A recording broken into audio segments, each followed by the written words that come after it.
part of the next item. Are you It says suggesting? live now. I just noticed the status changed up in the top of the bar. Excellent. Good. Kristen's watching. Is Ed watching, Ed? Yeah, it just came on, so on YouTube. That's terrific. Great. Yep, I can see it too. Good. Okay, that's great. Are we all here, group? Everyone tune back in, see if we can regather the troops here. Who are we missing? Let's see. 1, 2, 3, 4, 5. Joey, Katie. Katie's there. Good, great. There's Joey. Are we all here? 1, 2, 3, 4, 5, 6, 7, 8, 9. Yes, we're all here. All right. Well, we apologize to those of you who had wonderful intentions of watching our meeting this evening over YouTube. We have just discovered that it was there were technical issues. I hope that now you are able to see it. With that said, I think that our attorney, Michael Petty, has a comment that he would like to make. Thank you, Madam Chair. I just wanted to say, I know that we had this technical difficulty, but it was recording and it will be available after the meeting on the YouTube channel for anybody to observe. So I'm not terribly concerned. We've had opportunity for public input, and that will be available later. All right, that's great. And I'm sure those, especially those associated with this application, will be interested in seeing it as soon as we are, as soon as our meeting is finished. Maxine, Any other comment? Yes, Rick. I was just going to say we're also recording this, and it is a file. And if anybody wants to have this audio file, that'll be available as well. So. Okay, so 2 ways. If you are unable to get the YouTube stream, then contact planning department first thing in the morning, and they will make sure that you get a recording, at least an audio recording. But we're hoping that we are live and moving. So with that, let's move on. If only now I could remember where we were. We were, had we finished our discussion about airport issues? Are there any other questions for Mr. Matthews? Yes, Jeff. Yeah, I wanted to comment sort of in general on this, that I always hate to see something come in that involves the airport overlay. In one sense, it seems a little bit arbitrary and capricious that I understand you have to draw a line somewhere. I don't understand what the height of the structure has to do with it when it's a mile away from the airport. It's not like an extra 10 feet is going to cause the aircraft to scrape its undercarriage. But having said that, and I'm not sure that the catastrophe is lessened by very much if an airplane drops on a single family home instead of a duplex. But I understand that the idea is to reduce density or keep it as low as possible.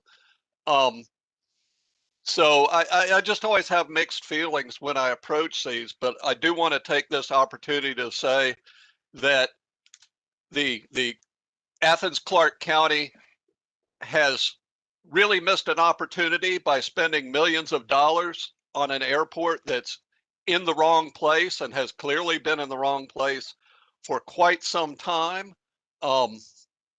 It's very, that the overlay zone stretches to the stadium sort of illustrates that much better than I ever could. It's a shame. There's nothing we can do about it now. I wish we had not, but here we are. And so that's my rant for the day. It makes situations like this impossible.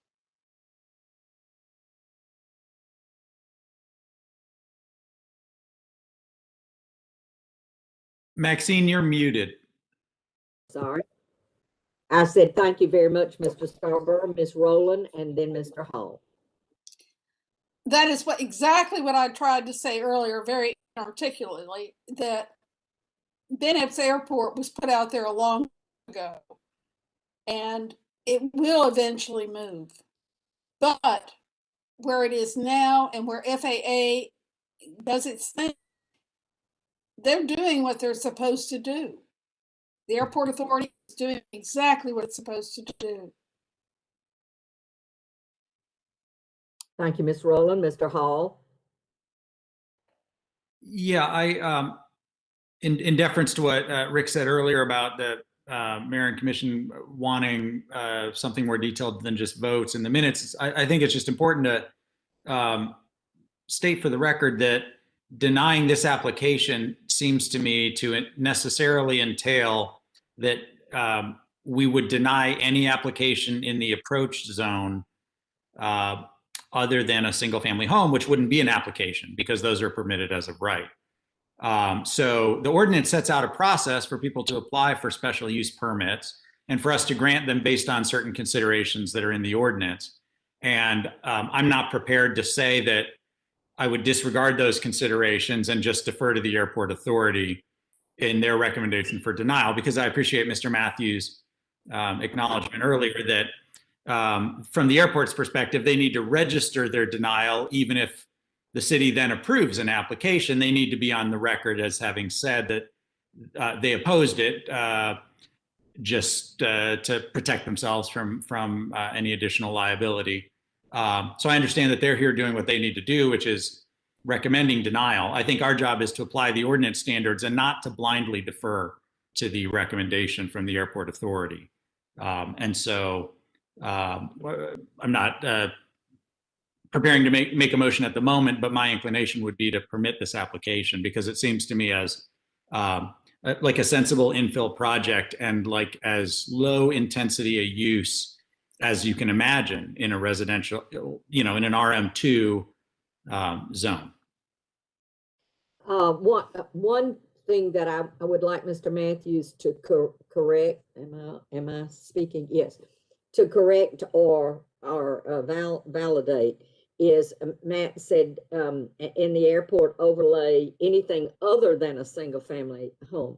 Anything in the airport overlay has to come. Not that doesn't exclude single family homes, does it, Mr. Matthew? No, that's go ahead. Well, I was just gonna say on a lot of record, it would be by right. Now, obviously, like a subdivision, you guys would have to see it because they probably wouldn't have an acre lots. But yes, if it's a lot of record and someone just wants to build one house, they would meet those other criteria, the non-reflective roofing, shielded lighting, but they wouldn't have to come to you guys for special use. But it would have to be I do one. want to just add to that this is an RM zone, so obviously residential is what we're looking at here. I just want everybody to know if this was a commercial zone, there are other uses permitted by right. Obviously, a church would have a special use, whereas not a restaurant would be a special use, but a retail store, office, there's other permitted uses in other zones. But in the residential area, only single family residential is permitted by right. Yes, Alice. And then Katie. So Matt may not be ready to make a motion, but I am. But I hope that's just an opportunity for more discussion. I think I was the one that clarified with Mike that the airport authority and the airport director is doing their due diligence by opposing this residential development. But I agree with Matt that it is appropriate in every other single way. And we do have the airport where it is, and property owners understand what it means to be in an approach zone. So I will go ahead and make a motion to approve the special use in RM2, but only for the purpose of discussion. I'll second. Okay, Katie. I would support what Alice and Matt said. I would also support approval of this. It just fits right into the urban fabric of this historic area.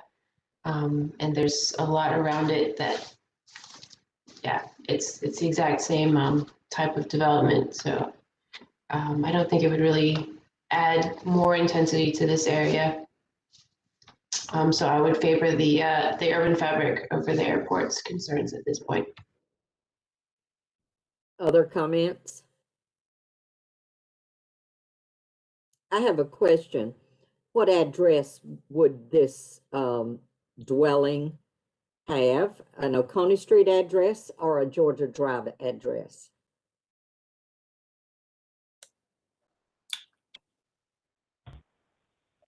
It would get assigned. Bruce, are you still on? Yeah, I'm right here. Can you hear me? Yeah. Yeah, the duplex structure would get an Oconee address. We'll determine that it'll be in the range. How is that? It fronts Oconee and would be accessed from Oconee, but primarily because it fronts Oconee. Yeah, access from Oconee wouldn't hold water because the other one, the one that fronts on Georgia Drive, is accessed from Oconee. Anything there would be accessed from Oconee. Correct. Okay. Mr. Anderson. I agree with the argument that this will not significantly change the intensity of land use, and essentially voting against this project is somewhat discriminatory in the sense that all of their neighbors have that right already.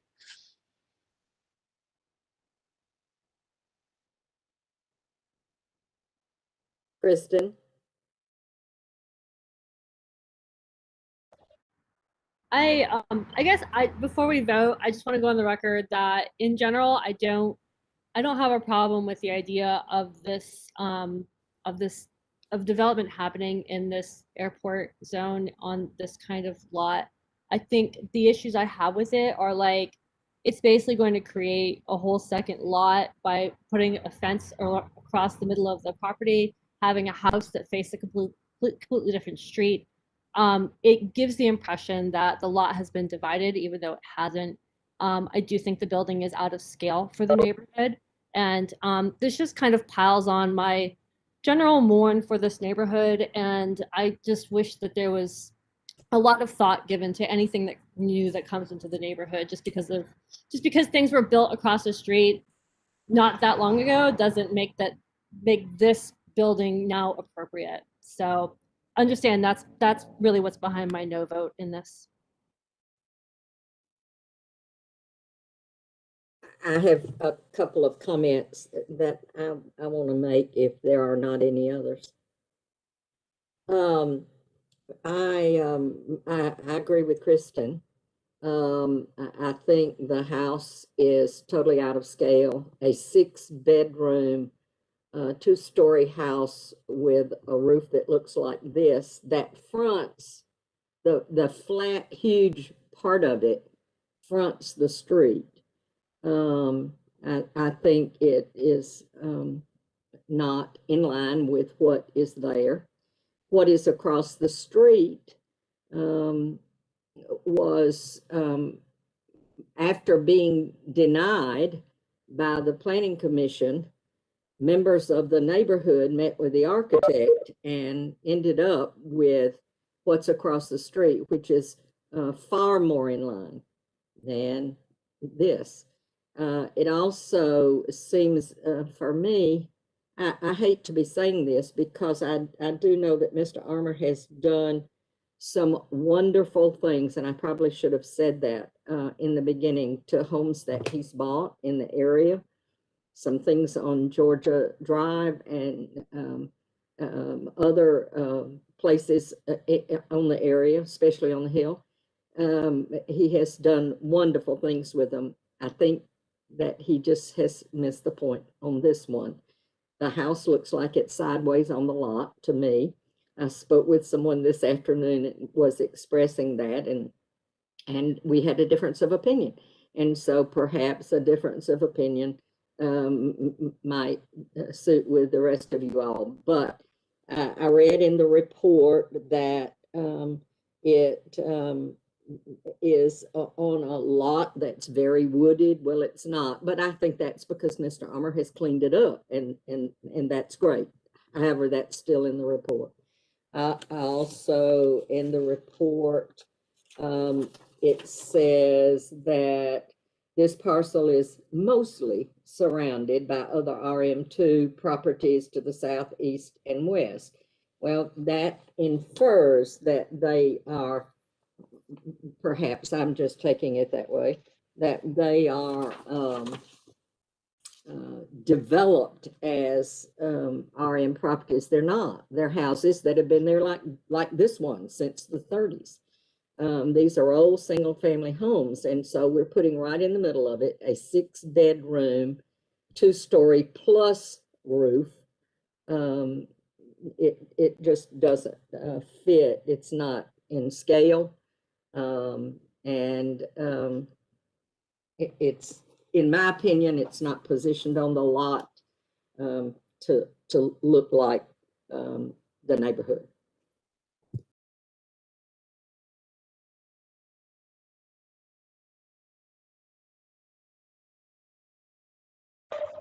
Maxine, you've gone mute again. Touch it. I mean, my hands were nowhere near it. I'm like, Jim, now what's happening? It's a spook in my thing here. The airport overlay issue would not prevent me from voting for this if I had the authority to vote. The other things I've mentioned would, but I'm not voting, so. All right, if there are not any other comments or questions, Alice has called for the vote. Was there a second to that? Yeah, Yes, yeah. Joey did. Yes, absolutely. All right, so let's do a roll call, please, Rick. Kinman, Yes. Morales, Yes. Or sorry, that's a no. Sorry. Rowland. That's a no. Okay. Jeff Scarborough. No. Tucker, Yes. Anderson, Yes. Goodrum, Yes. and Hall. Yes. It passes 5-3. All right. And with that, we've been on that all night, haven't we? We started a long time ago. So that we had many strange things happen in the course of that. So moving forward, we will all get our ducks in a row, and we'll be ready to move again to the next application, which is master plan development case number plan development -2020-10-2875 located at 100 Newton Bridge Road. And the purpose of this request is to rezone one parcel currently zoned I, industrial, to EO, plan development, that's employment office, plan development, to construct a mixed-use residential, retail, industrial, office, and hotel development on a 35.12 acre site. All right, Rick, can you share with us about this request? Yes, ma'am. This is the location map.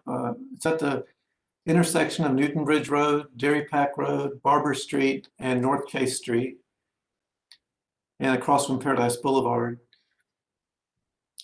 The aerial photography shows the current development on the site.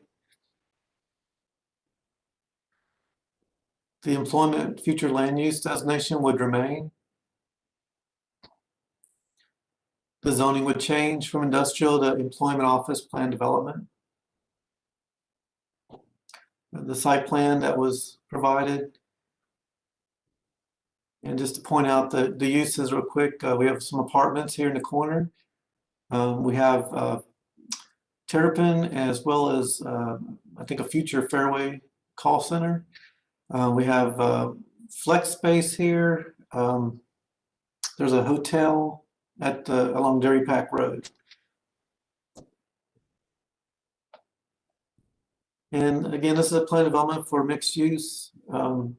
One parcel of 35 acres, and employment center future land use would remain. And then hotel, warehouse, residential, retail, and restaurant uses among several that are possible. The elevations here of the apartments, as well as the building that's the flex space building. And again, some renderings of how that would look like.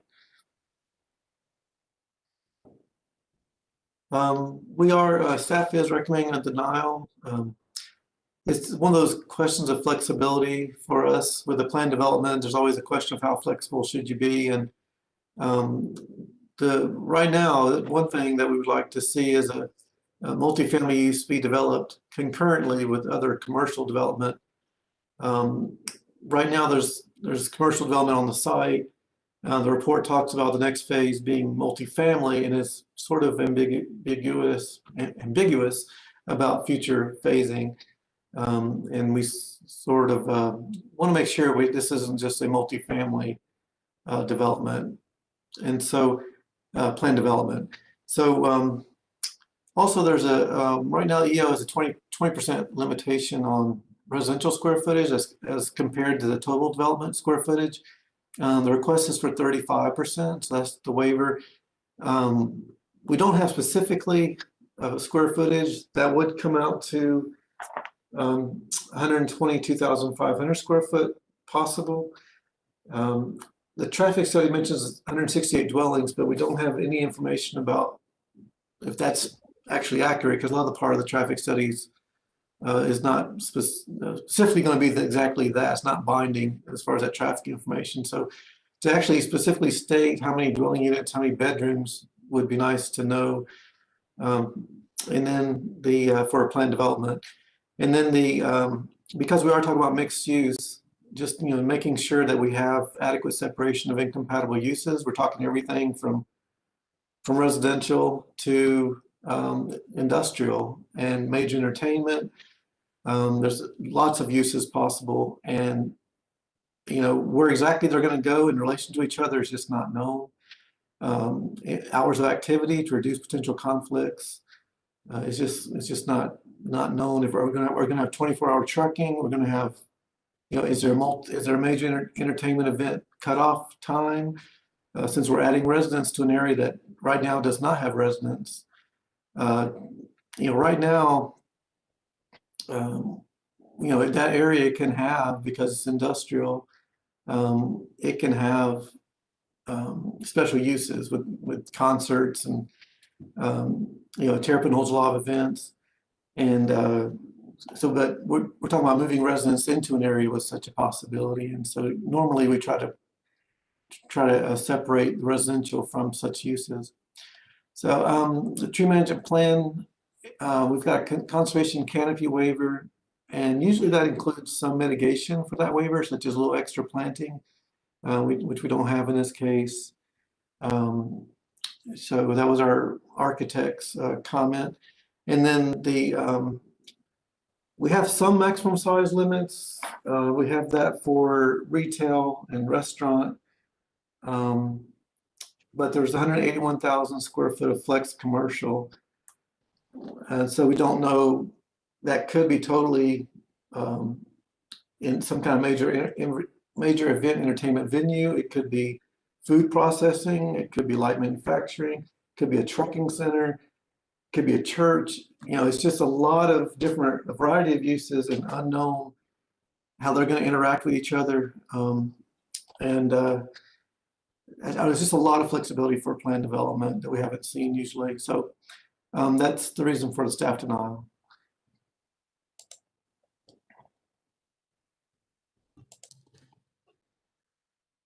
All right, thank you very much. And so with that, we will hear from the applicant who is making that.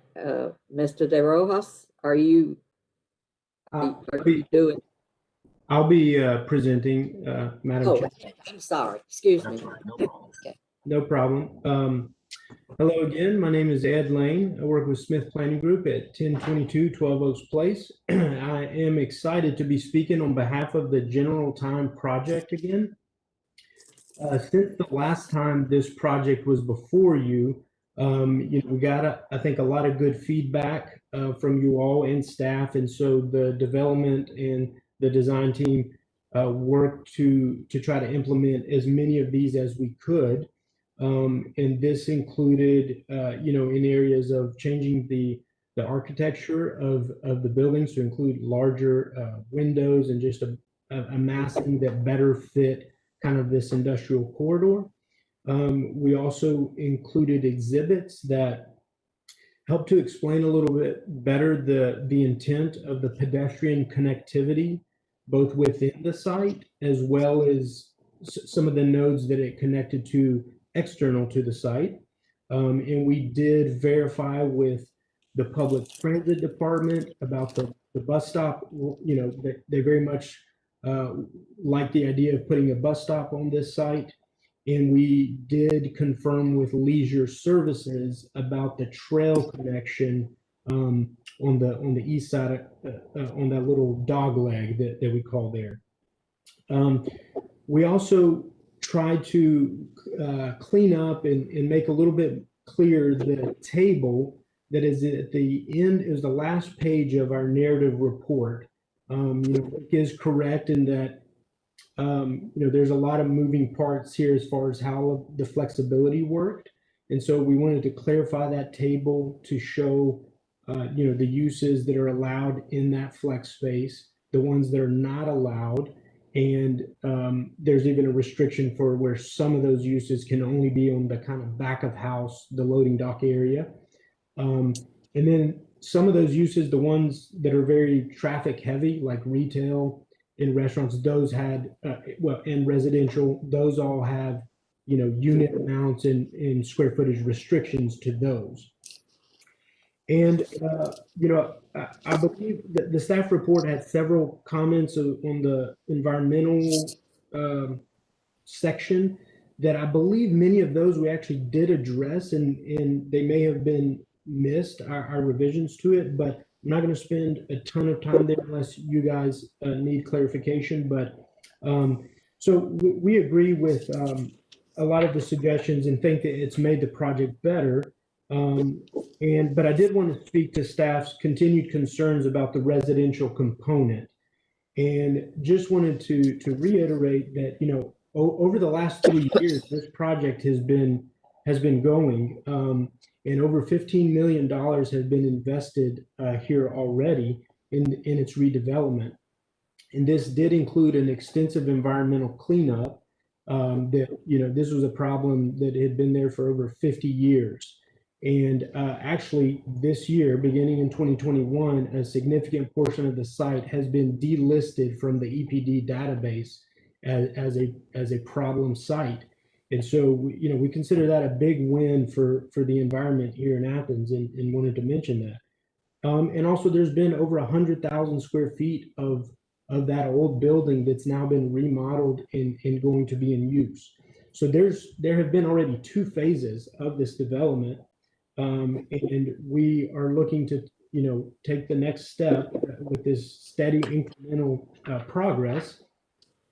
And as we stated in our narrative, we believe that the inclusion of the residential uses is pretty important to start to create that mixed use environment where there's full day activity there and not just business hours. And that's not that unique to Athens as it regards housing, residences that are in proximity to businesses and even some light industry. That's not totally unusual. it's not for everyone, but there are many Athenians that like this kind of housing environment. And of course, we know Athens needs housing, especially apartments that are close to jobs, close to downtown, on the bus route, and that are not student-centric in their design. Now, that said, I understand their point about you need to consider your neighbors as well, the industrial neighbors here. And I actually believe that this is a point in favor of the project, as General Time has been in development for 3 years, and I believe it's had 3 or 4 public meetings already, if you count this one. And all of the adjacent properties have been notified about a rezone twice already. And as far as I know, so far, no adjoining properties have come forward to express concerns that they have. And instead, I mean, to me, it's unusual. We have 2 major neighbors that have written letters in support of this project. And so, you know, I think there's a lot of the people in this corridor between General Time, the Chase Barber improvements, the tax allocation district. These are all factors that I think are being viewed positive as that's happening in this corridor. And General Time is kind of the catalyst, I think, the anchor for that excitement.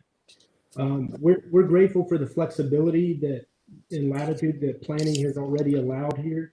And we believe that for it to be successful, this project needs that flexibility in the phasing and the uses and in the parking to allow us to build out incrementally as the market opportunities arise, rather than trying to dictate those things at this time.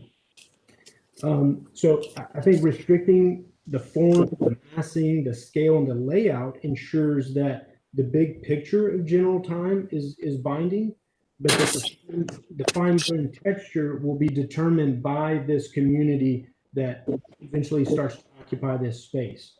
So the vision of General Time Athens is to create a vibrant mixed-use destination that transforms this site, the long abandoned industrial buildings, into a unique and eclectic live, work, play community.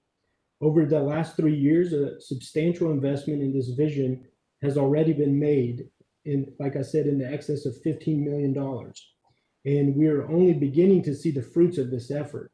The developer is ready to begin the next phase of General Time. And with the addition of housing, retail, restaurant, music, and many more uses, we think that there's a confluence of momentum in this area, and we believe that General Time is kind of the catalyst to start making that a reality. So we seek the approval of the Planning Commission so that we can continue this momentum and bring this project to life. So with that, I will conclude my remarks and be glad to answer any questions you may have. And Mr. De Rojas is also on the WebEx if you have any questions for him. Thank you very much. All right, with that, we will take public comment. Is there anyone in the auditorium who would like to speak in favor of this application? There is not. Is there anyone in the auditorium who would like to speak in opposition to this application? There is not. All right. With that said, I assume, Ms. Delane, you don't need a 2-minute response, and we will move behind the rail for discussion amongst commission members.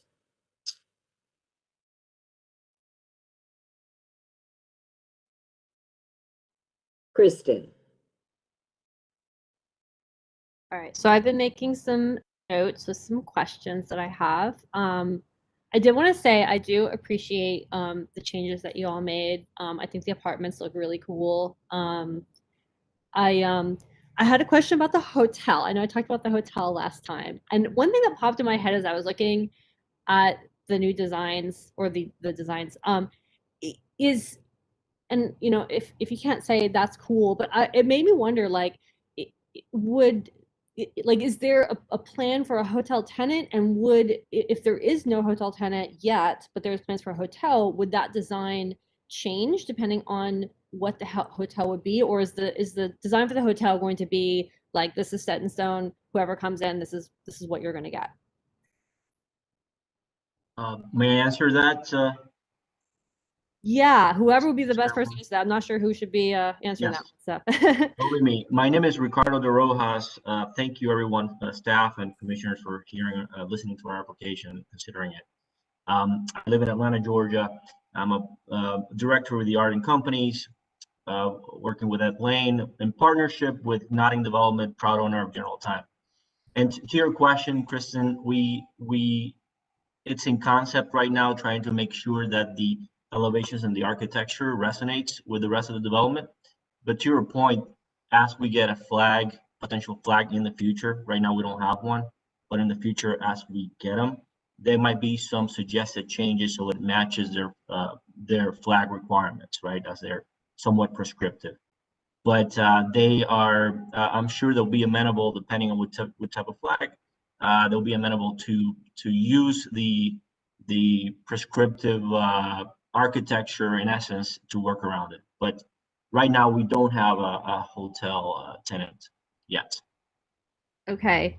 Because yeah, I guess kind of leading from that question, I was curious, like, how because I completely understand staff's concerns about sort of the open-ended uses in this space. It's interesting, just looking at the renderings, I can see just as much an entertainment venue, as much as we're trying to claw our way out of a pandemic, as well as like a tech company that happens to have this like cool open campus too. So like, I could see how, our ideas a year or so ago of like, look at this concert venue, have changed into like, oh, look at this tech hub, which also not that awful. I mean, that's fine too. But I guess I'm also kind of curious to maybe get your comments on how, say, a hotel tenant and the apartments, like how the ownership of those buildings come into play in the larger scale of the property, and how the uses in the industrial component would be influenced by like either the tenants / owners of the other portions of the property. Does that make sense? That's a fair question, and let me address it by saying this. I don't know if you guys can put into scale 35 acres, but it's from north to south, you can fit 4 blocks, city blocks of Athens there. And we've taken a lot of time and effort to logically break it down in phases, which we have. So I just want to address the point also that we're going to immediately redevelop multifamily. Well, multifamily would be the natural next step. It's not the first step. First step has been, like Ed mentioned, environmental repositioning, cleanup, and bringing in more than 100,000 square feet of national credit tenants, Terrapin Brewery and Wayfair, which is a national tenant with a flex office space use. Within that space, we've decided to break down the 35 acres and the building into 3 different, as you call it, city blocks, specifically for that consideration, so we can isolate uses and be able to have additional pedestrian traffic flow and be able to separate any noise transfers. As a landlord, as owner of the property, you definitely want to keep some sort of happy neighbor concept. Your leases would require it. There has to be peaceful enjoyment and use of the tenant space. So I cannot put first of all, we're not requesting for it, and it is not even in the uses. But we cannot put, like it was mentioned, a chicken processing plant there. That would never even cross our minds, because the noise and the odor would prevent me from putting any other reasonable tenant across the aisle from them. So it all has to be consistent uses, and our leases would prevent us. If I already have, let's say, an office tenant, it would prevent me from putting a noisy neighbor across the aisle from them. It's just as naturally it evolves from there. And we have addressed the concerns with the flex space and how it works with the industrial. Clearly, if you look at page 10 of our report, we've addressed where we would isolate the light industrial from any other restaurant, office use, which is going to be fronting Newbridge Road. And the back of the house would be left more for potential maker spaces, light industrial, something that also clicks with the fabric of Athens. And I think we can all make it resonate. We can all live in peaceful harmony. It just takes a little bit. It's somewhat of an art meets some science. But to your point, it's not easy, but it's definitely it has been done before. That's a success for a mixed-use development. You have to know what you're doing.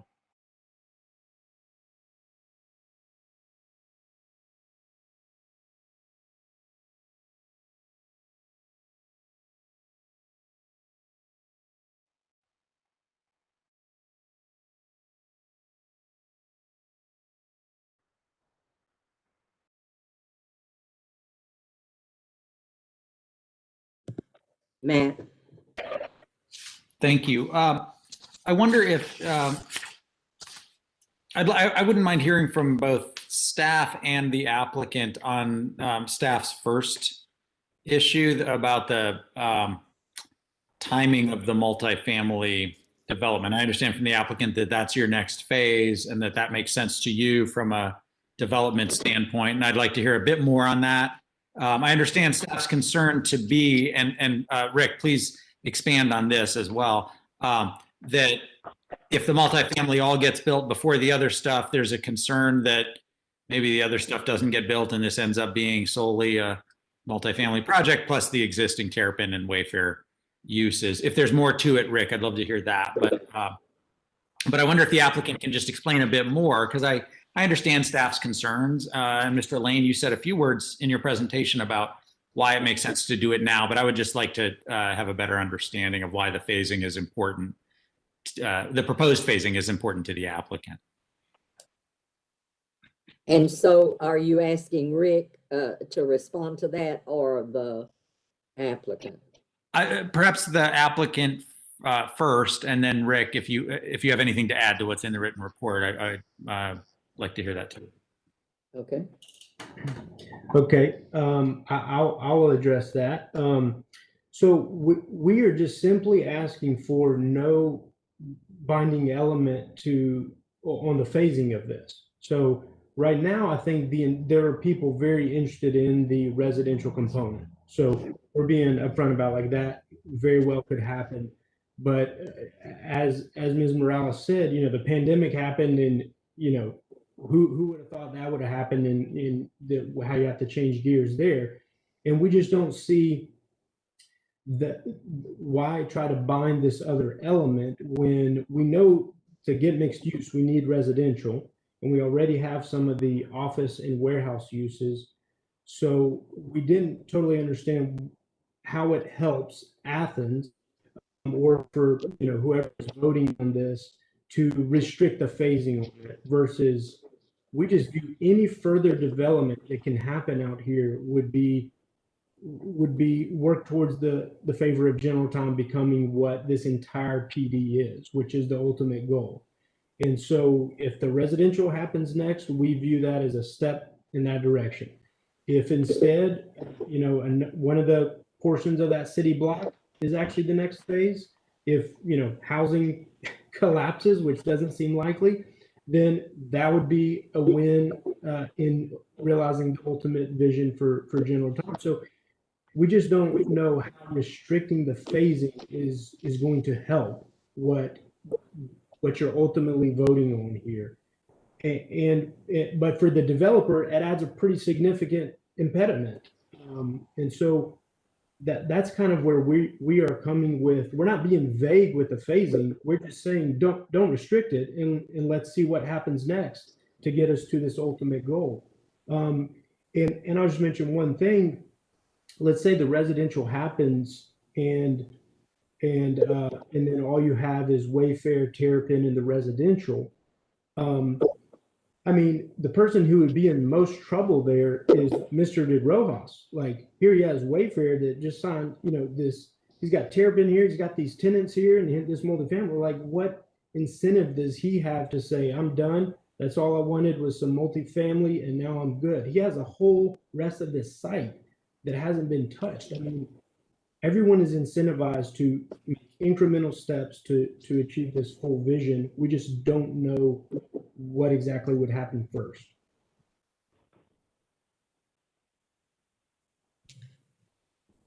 Mr. De Rojas, Thank you.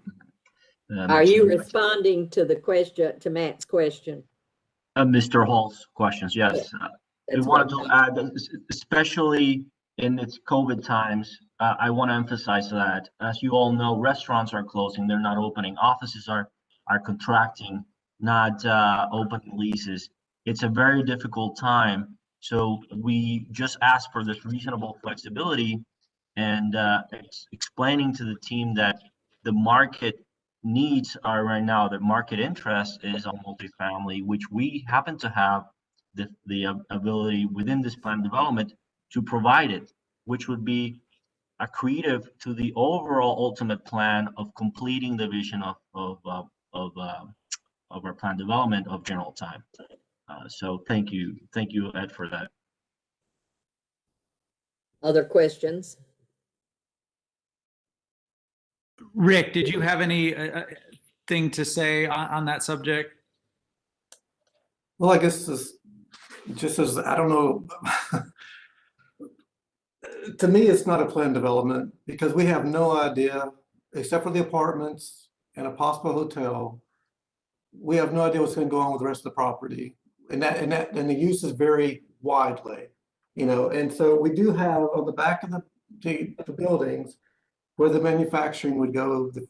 I don't know why food processing is there, but obviously it's still possible. The truck distribution center is still possible. As you can see from the diagram, all the trucks go right by the apartment windows. They go out right around the building and then out right by the apartment windows, 24 hours a day. I don't know, maybe people want to live in a place like this. We've already seen people want to live across from a concrete plant. Yeah, maybe people live anywhere. You know, I just, again, we just feel like we're going to get a lot of complaints, a lot of, and I wonder if instead of a full plan development for the whole property, if this shouldn't be in phases. They have no idea what's going to happen to the rest of the property and whether they shouldn't have to come back when they actually do have an idea of what's going to happen on the rest of the property. The only idea they have right now are these apartments and a possible hotel. Well, perhaps there should be a second phase of this plan development approval that says you must come back when you have an idea. Is it going to be a chicken plant? Is it going to be a church? Is it going to be a, you know, whatever it's going to be? We just, a major entertainment center. Obviously, it looks like we're losing the amphitheater, so maybe there's an opportunity for another entertainment center in this area. You know, it just looks like it's just not, we just don't have a plan. You know, it's just saying, give us anything goes on the rest of the property, except we know we have elevations on the hotel. And anyway, that's just our viewpoint is we're getting less and less from plan developments than we used to. We used to get real binding plans, and it seems like we're getting, and maybe it's the pandemic, but we're getting more and more flexible. But we really have a hard time gauging the impact because we have no idea what the uses are going to be. So, any other comments? Lucy? I would like to make a motion to deny. Do I have a second?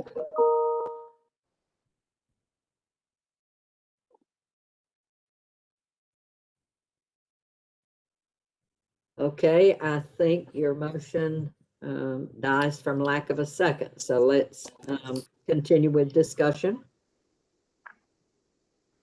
Joey. I'll just say the initial review when I'm looking through this and we talk about would people want to live in this area? To me, this looks like a Beltline project. This looks like Atlanta. This looks like everything Athens wants to be. This looks like, let's take an old building and let's find out how to repurpose it. Let's put something in it. Let's put some multi-development, bringing in people living there and bringing workforce there, I mean, to me, this looks like everything we've talked about we want and how we want to have this Greenway and how we want to, you know, make it around Athens, connect and walkability. And I mean, this, yes, people want to live there. Look at Atlanta. Look at what they did with the Beltline, and look at what they've done with places, how people want to live next. They will live next to anything. And housing is a huge need right now. It's a need in all facets and all levels of Athens. So, you know, I do understand, you know, staff talking about, we don't know what the uses could be there. I don't know how we can, you know, maybe work through that. But, you know, obviously we just had a motion to deny fail. I'm not sure if we want to, I'll make a motion for approval. Well, no, let me back up. I'm not going to make a motion for approval. I'd like more discussion to see how we can get to that point. Alice and then Jeff. There we go. I really appreciate the questions that Matt asked and the responses that we got both from the applicant and from Rick representing staff, because I think it really does set up what we have to talk about and think about. And I think this is why Lucy's motion died this time, but it may not, you know, the next time she puts it out. I think we just need to think through this a little bit more. So the applicant is saying we have tons of incentives not to screw this up, not to put incompatible uses next to each other. We're in a pandemic and we don't know exactly what kind of tenants we can get. Staff is also very reasonably saying it's not a planned development if there's not a plan for what goes into these spaces. So this may be kind of uncharted territory for us as a planning commission. But I think that's the two things that we need to balance. And I'm not quite sure how where I stand in the balance. I get the market incentives. I also get the community interest in a planned development being, this is what you say we're gonna do, and this is what we get. And this is a particularly open-ended one. So I just want to throw that out there, hopefully to start some discussion. I don't know how I'm going to vote yet on this, so there you go. Jeff, I believe you were next. Yeah, and I like this project. I want to love this project, but like any relationship, I want to know what I'm getting into. And so I certainly understand staff's apprehension that it's not a plan. It's a list of things that could be happening. All of which sound wonderful, and I certainly understand the applicant stating that they're not going to shoot themselves in the foot by putting a poultry processing plant out there or something else. I did make a note as I was reading the application that of staff's objection to, you know, the idea that there's a lot of noise and things like that, and people might not want to live down there. But of course, plenty of people live in downtown Athens, which is can be noisy at the most inconvenient hours. So as long as people know what they're getting into, again, it's not may not be that big a deal. What I wish there was a way to compromise, a way to reassure staff and us that we do know what we're getting. I wonder if there's not a way to take a smaller bite of the apple, and I've only been here 9 years, so I'm certainly not an expert on this like some folks, but is there a way to sort of shrink this down and either do a broad concept that does pin down all the details, and maybe not in order, but saying we will do this, we will do this, and we will do this, and these are the things that we'll do with this piece of property, or pick the next phase and say this we will do, but then the next phase is to do something else.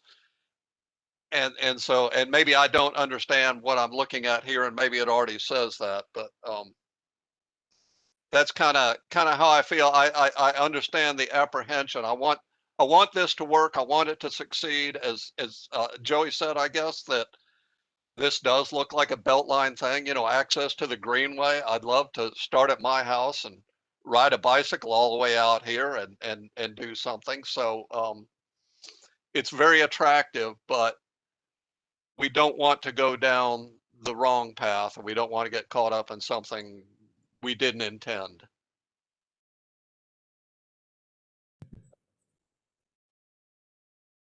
Kristen?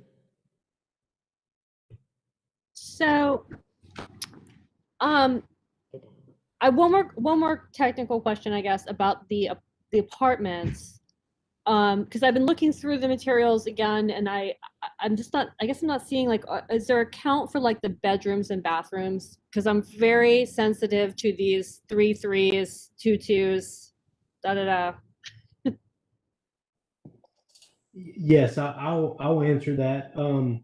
Yeah, I'm not sure why Rick mentioned that. I mean, the binding site plan states that it is up to 100 one-bedroom apartments and 100 two-bedroom apartments for a total, or up to a total of 300 beds. But those are only ones and twos. So there'd be like, studio flats, lofts, and then there would be some 2 bedrooms. No, no 3 bedrooms. All right, thank you for clarifying that. And then the other thing that I will say is what makes me like what puts me on the positive side of this, despite, and I completely understand staff's apprehensions completely. But what I like is the splitting up of the building. So right now we have this like big, massive, former industrial building, and the PD would have it split into like what we have now, where honestly, like right now we have I don't know what you would call the call center and Terrapin, some sort of light industrial use or something like that. So whatever, so you have that on the site now. Then the next phase would be building residential, and then the third phase would be the commercial spaces, and then the PD would require to be split into those sections. So if you did have tenants come in and want to take up the whole space, they're coming into this space that has to be built a certain way unless they come before us for a change to that PD, if I'm understanding that correctly. So that's kind of where I'm at, where unless there's something we could add that says, that it seems weird to request approval for like a tenant coming in for like the, but I don't know if that's where we're at with that, but I'm okay with it, honestly. So. May I, yes, may I make a comment? It seems to me as I listen to Mr. Lane's description and Mr. Rojas's passion, I really believe that they really want this to work in a way that, as Joey says, we've not had this kind of development as extensive as this. For me, and I don't know where I am either. I'm back and forth in terms of what I think about it. But for me, I think the problem would come if there is no intention on having something that would be not positive in this development. But what happens then if you have a major component of it and you don't have a renter for it and you owe payments on it and you got to do something with it? It's in those times that you begin to do things that you didn't intend to do when you started. And so without a PD, I don't know how we can prevent that.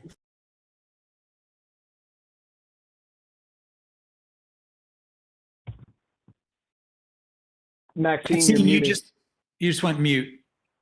What is happening? I really like the creativity, the creative thinking of this. So that's where I find myself on both sides of this. Jim Anderson. Did you raise your hand, Jim? You're mute. You're mute. Using the wrong mouse. There, you got it? Yes. Yeah. This project is very unusual in a number of respects, but one of the most interesting aspects of this project that I really like is that it's one of the very few projects that we've seen that tries to integrate many elements of city building. And in particular, I remember reading a book by Paul Goodman on city design many, many years ago. And he pointed out in the book that city planners have essentially done a very good job of isolating all kinds of uses from one another. So you can't have housing next to industry. You can't have business next to this, blah, blah, blah. And it essentially guarantees a fragmented city that doesn't really work.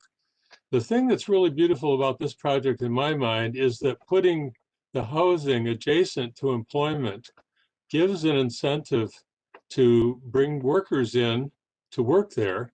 That's going to make the remaining industrial sites more attractive for development. This site has been totally inactive and fallow for more than 20 years. This would be a catalyst to help put things together. And we've got walkability together with employment and with some clever ideas. I think this would be a real winner for Athens. So even though it is lacking some specific details in part because of the uncertainty of the economy, I think it's designed in a way that would give us the potential for some really big boost to our economy and to our whole county structure. So I'm very enthusiastic about it. Matt? Thank you. Yeah, I agree with everything that that Kristen and Jeff said about the positives of this project. I understand from the applicant's perspective that a very large multi-year project like this requires a certain amount of flexibility, especially in a changing and unpredictable economy with the pandemic and whatnot. I think it's an unusual project in the sense that there's so much to it. It may be a little bit harder to plan and predict every detail of it at the outset.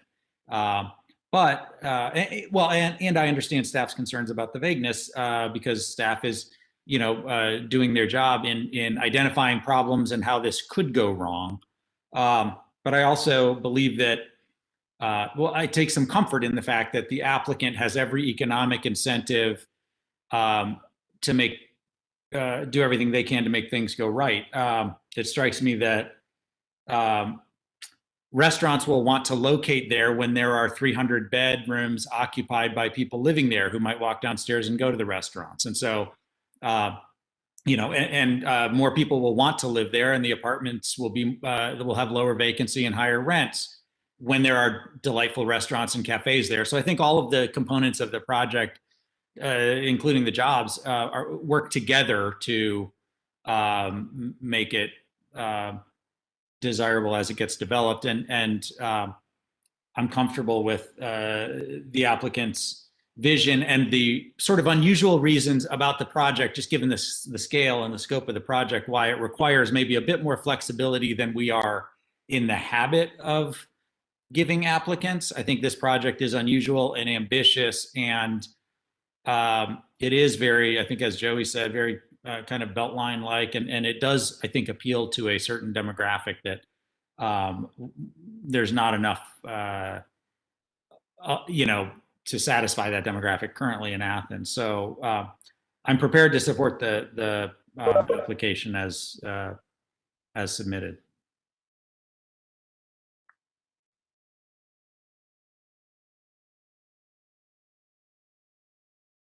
I'm also leaning towards supporting it. I just wanted to point to the one of the reasons for denial was that the tree management plan needs revisions. So I think those should be made before there's a binding site plan.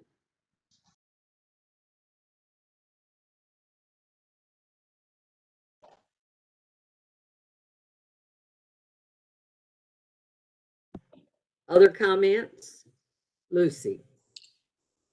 I want everybody to understand that I am probably the biggest supporter of mixed use and this kind of a development. My problem is there's not enough detail in this particular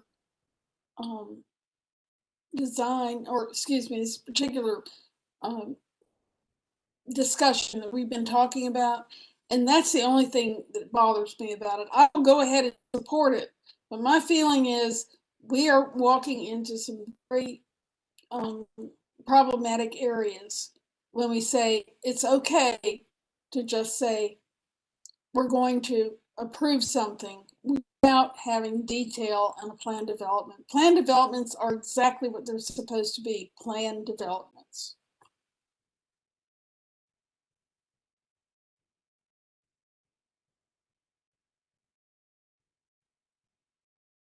Any other comments? Questions? If not, I'll entertain a motion.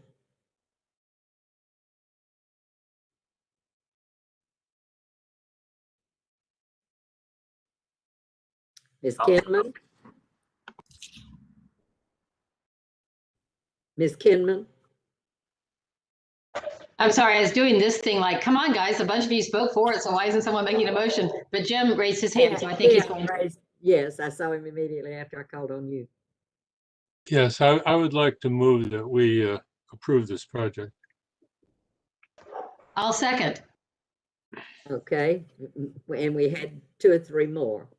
All right, discussion, Jeff. It was pointed out that there may be some conditions that we might want to put on that approval, such as revising the tree management plan and things like that, if such things can be done. I think hours of activity is probably a reasonable condition, and the tree management plan in the development order that staff recommends seems to match what the applicant is doing. But I'm going to throw that out there for discussion, not to drag this out any longer. But I don't know what conditions are appropriate. But we should probably consider that. You have suggested 2, is that right, Jeff? 1 related to tree management, 1 related to hours of activity. Yes. And Okay. I don't know what restriction to put on hours of activity. And I'm thinking of, Rick said something about trucks driving by your window at 3 o'clock in the morning. So, you could throw a restriction that trucks will not use the north driveway after midnight, between the hours of midnight and 6 a.m., for instance. And I don't know if that would be something that the applicant could live with, but and then the tree management plan revisions that the staff requested should be completed. So I'm gonna add that as my suggestion. Okay, so to flesh out at least 2 conditions. The other, for me, I am as concerned about the last issue that was mentioned in staff report of some way to ensure mixed use rather than single use. In other words, to only end up with a housing development, because nothing else flew.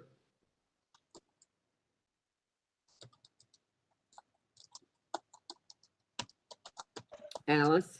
I feel like if we're going to go ahead and approve this,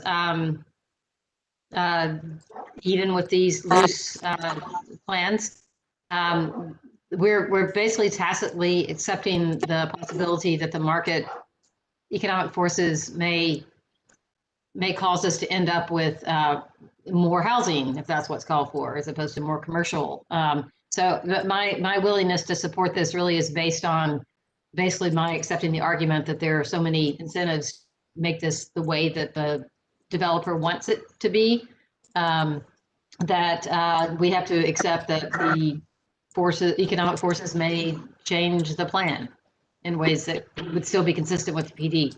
So I'm not sure I agree with that condition. Other comments, Joey? I echo what Alice just said. I'm not sure I agree with everything she said, that, basically with the economic conditions that, we give a little flexibility of by approving it the way it is.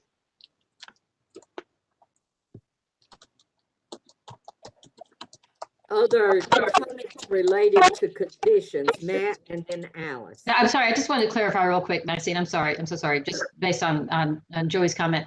I was only speaking to the condition suggested. I'm still open to the possibility of the other two. Yeah. Okay, Matt.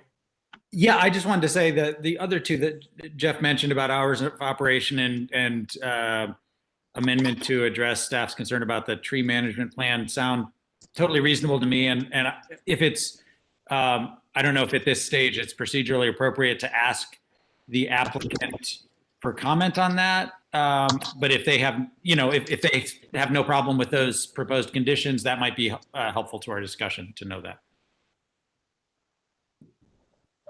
Ed?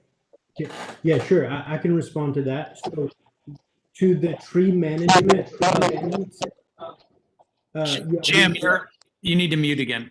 Okay.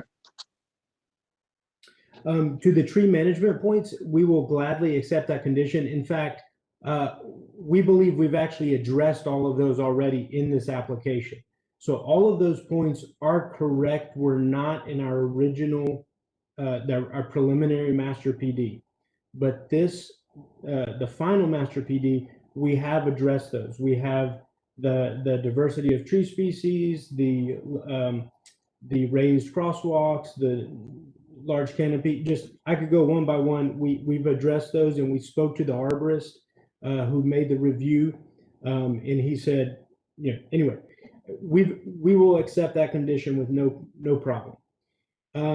Regarding the phasing being tied to some commercial, I would just say, I don't even have to ask Mr. De Rojas.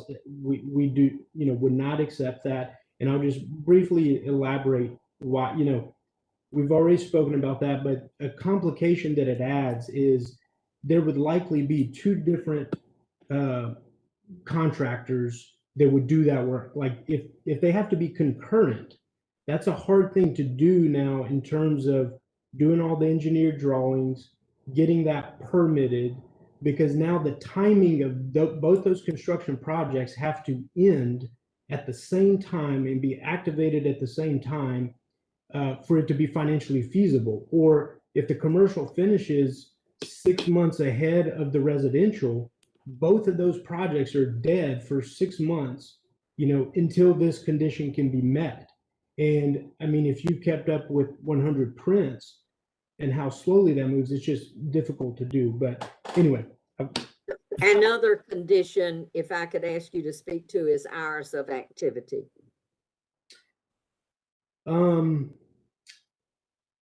I may pass that over to Mr. De Rojas to answer as it relates to hours of activity. Mr. Rojas? I think the concern about use, about trucks going at 1 in the morning and impacting a residential unit, so that is controlled by our lease requirements. So currently, hours of activity for our I don't know if I can speak to this publicly, but it's some of the uses is constrained. So there cannot be truck activity after certain hours. So that in itself, again, will be controlled by the landlord to make sure that you have a peaceful neighborhood between the different uses. It's restrictive from a lease perspective. It makes no sense for me to have trucks at 3 in the morning bothering tenant users. And that goes, if we go into entertainment uses, our future music events, that also would be restricted to the other office uses, which is going to be there. I cannot infringe on the peaceful use of another of their space. So to flesh that out a little more, if then that was a condition that was placed on the acceptance of this, what would the hours of activity be as a condition, Mr. De Rojas? The challenge with putting it restrictive, Madam Chair, is that not knowing all the pieces of the puzzle, it's very difficult to find that particular time that works well for everyone. One of the tenants that we currently have has the ability of working 24/7. So I have to be mindful of that. Future tenants, obviously, that I'm going to have operating. So I wouldn't be able to restrict that tenant right now not operating 24/7 just because I am committed of allowing them to operate 24/7. So I think you guys see the conundrum with making that restriction.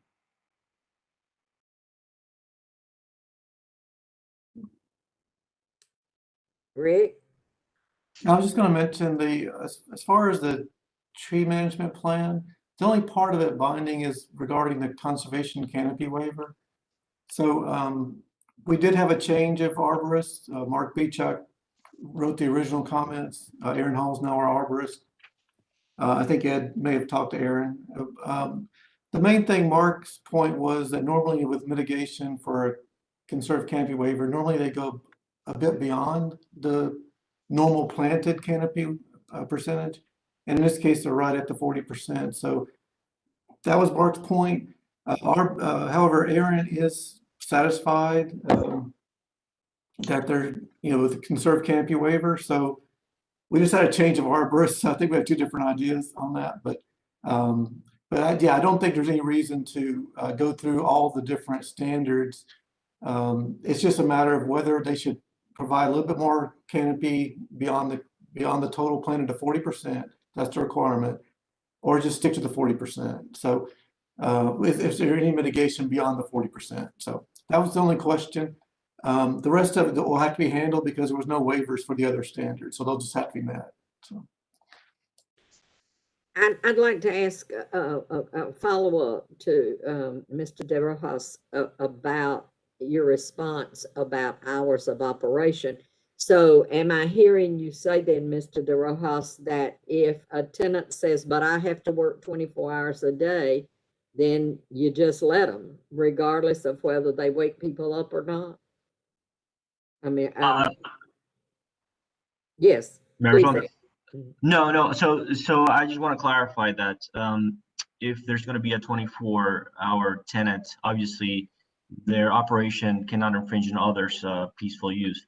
So the one I'm talking about here that's 24/7, have the right to do 24/7 would be an office user, right? And to your point, yes, the traffic and hours and it's going to stop at a reasonable time, work hours for sure. I mean, it cannot be running all night. That would not be accepted. Matt? Just to make that slightly more concrete, Mr. De Rojas, would, if we moved to amend the pending motion to restrict trucking activity between the hours of, and I'm going to throw this out there, 11 p.m. and 7 a.m., do you anticipate at this time that would be problematic? And I understand you're saying, a call center, office use, they can go 24/7. We're just talking about heavy, truck activity, warehousing, distribution, sorting UPS packages or Amazon, whatever it may be. I understand staff's concerns. They seem very reasonable to me, that you don't want to be waking people up. And as the owners of the apartment, you of course have an incentive not to do that, but would you have any concern about a condition like that which I just outlined? I wouldn't at this stage. I would have to confer with Ed and my rest of the staff to verify that we're not infringing on other current rights that the tenant has. It just as a matter of specificity. It's not that we're against that particular restriction. It's just verifying that particular hour, right? Of stoppage and starting. That's all. Thank you. All right. So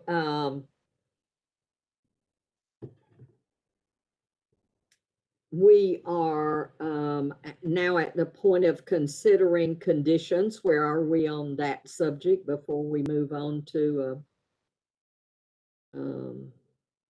voting? Do I have, yes, Kristen? Okay, so I'm gonna try to untangle what we have here. So, It would be good. right? Thank you very much. So, so I guess consider this the friendly amendment to the motion to approve, which is, I'm gonna try to get this now. That the applicant, oh goodness, comply with the tree management plan as per staff's recommendation. I'm going to leave that because that sounds like that's pretty much squared away, but I don't think it could hurt to make that clear. I also want to, so how about that the applicant will, oh goodness. I'm gonna butcher this, but like craft create restrictions on heavy industrial use / trucking activities during specific hours that do not conflict with current tenants. I'm sorry, that's really awful. But I'm hoping I'm giving somebody something they can pick up and make better.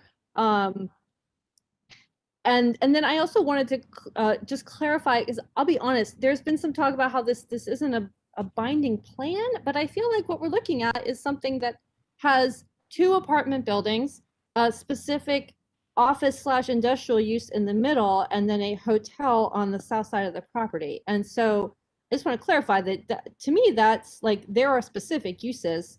And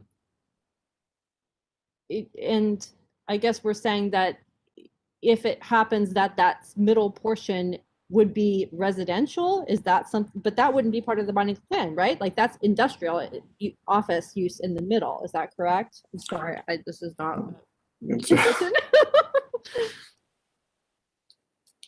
Are you asking someone, Kristen? That Yeah, question? Rick, maybe you can help me clarify that. Okay, Rick. Well, I was gonna say a couple of things. Again, on the, let me write these down before I forget about them. On that last part, yeah, I mean, I think we know the 181,000. I think that's what's left. The flexible area, we know that's going to be of an array of uses, right? I mean, it's not going to be residential, but it's going to be, because residential, the multifamily is prescribed where it's going to be at. The hotel is set, Terrapin set, the call center. It's just that flex space. Gotcha. And so it's just an opinion that we feel like the flex space is a little too flexible. I'll say enough of that. I was going to say on the tree plan, again, the only thing we were saying is, should there be a little bit more than 40%? Unless a condition is set at a certain amount, it's not really for us to work out because we don't have anything to require. And so just leaving it to staff really doesn't give us a number. I can't say right now 45% is enough, so if you guys. Yeah, so the tree plan would be something that would have to be worked out, period, in order to.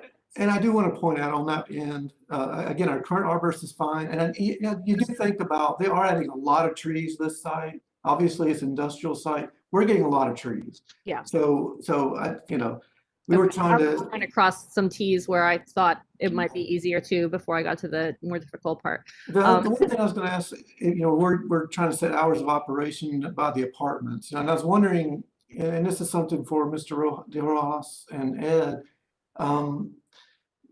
does that northern driveway, does it have to go out? Can the trucks go out to Dairy Pack Road and can they not go by the apartments, or is that something you guys just need for circulation? Mr. De Rojas.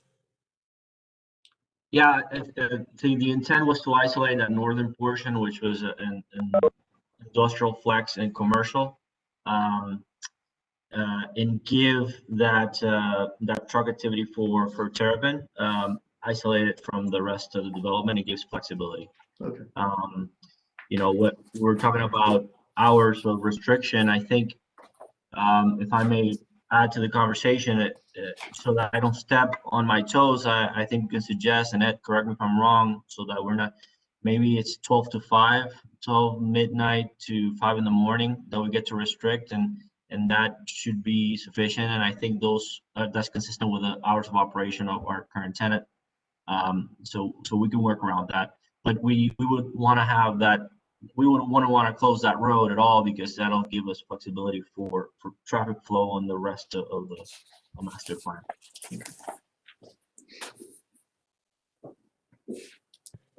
Mr. Hall. Speaking for myself personally, I require more than 5 hours of sleep a night, so I don't know if 12 to 5, if we're going to impose a quiet hours condition, it strikes me that maybe it ought to be a bit longer than that. Of course, whatever we vote out today is going to go to the mayor and commission, and the applicant will have the opportunity to consult their lease and make sure that they're not about to be in breach of their lease with Terrapin or something. And they may ask the mayor and commission to modify our condition. So we're not writing the final version here. We're writing what seems reasonable to us. So if I may just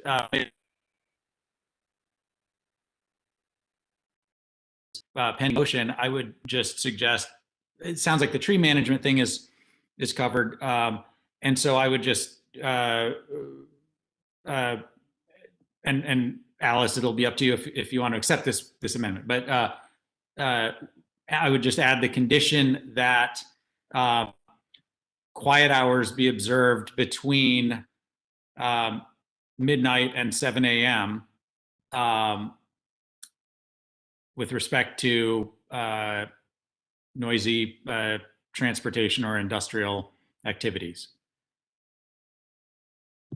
Industrial noise. I mean, could it be just as general as that? Sure, assuming that covers heavy trucking and such, absolutely. So I didn't actually make the motion. I believe that was Jim. But as the seconder, I would accept that friendly amendment. Jim, do you accept that condition? Yeah, it's fine with me. Do we need to vote on, where is Mr. Petty? Mr. Petty, do we need to vote on the friendly amendment before we vote on the motion? Well, I think if everybody's accepting it, we're okay with the friendly amendment. But what I would ask is that we very much clarify it, because Ms. Morales had some other conditions on there.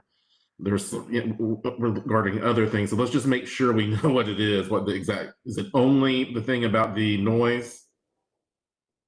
Okay, let us see if we can figure that out. Kristen? So to let me clarify, striking the tree stuff, striking my random question about the layout of the property, we're going to focus on the quiet hours. And so actually, would it make sense to say, upon completion of the residential component, quiet hours shall be observed from 11 p.m. to 7 a.m. And that way I feel like we have some time between the mayor and commission working on it.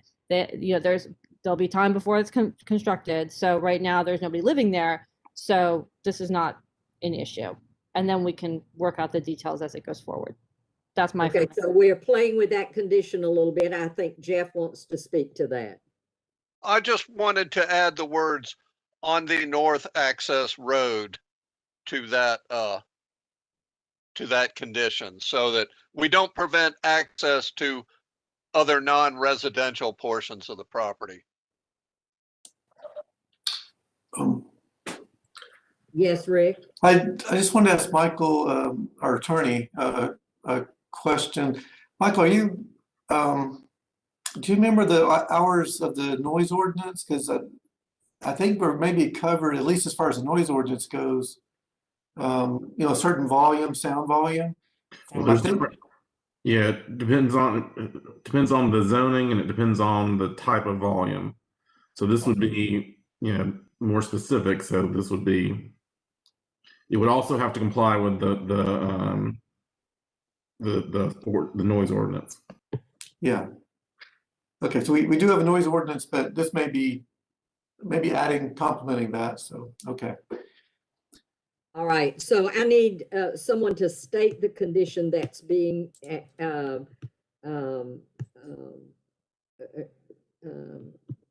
proposed at this point. I don't know whether to go to Kristen or Matt. Okay, Kristen has something in the chat. Kristen, you want to read that Yeah, to us? sorry, I have to like write it to be able to formulate it in my head. So upon completion of the residential portion of the property, trucking/heavy equipment use along the North Road is restricted from 11 p.m. to 7 a.m. All right, so now we will go back and ask Mr. Anderson, will you accept that as a friendly amendment? Yes. Ms. Kinman? Yeah, the answer is yes. All right, so we have a motion and an amendment, a condition placed on that motion. Are we ready to vote? Is there any other discussion? Then let's move forward on the vote. Rick, would you call the roll, please? Okay, and I think if Kristen's okay, I was going to change road to driveway, northern driveway. Good. Okay. Right, Anderson, Yes. Goodrum, Yes. Hall, Yes. Kinman, Yes. Morales,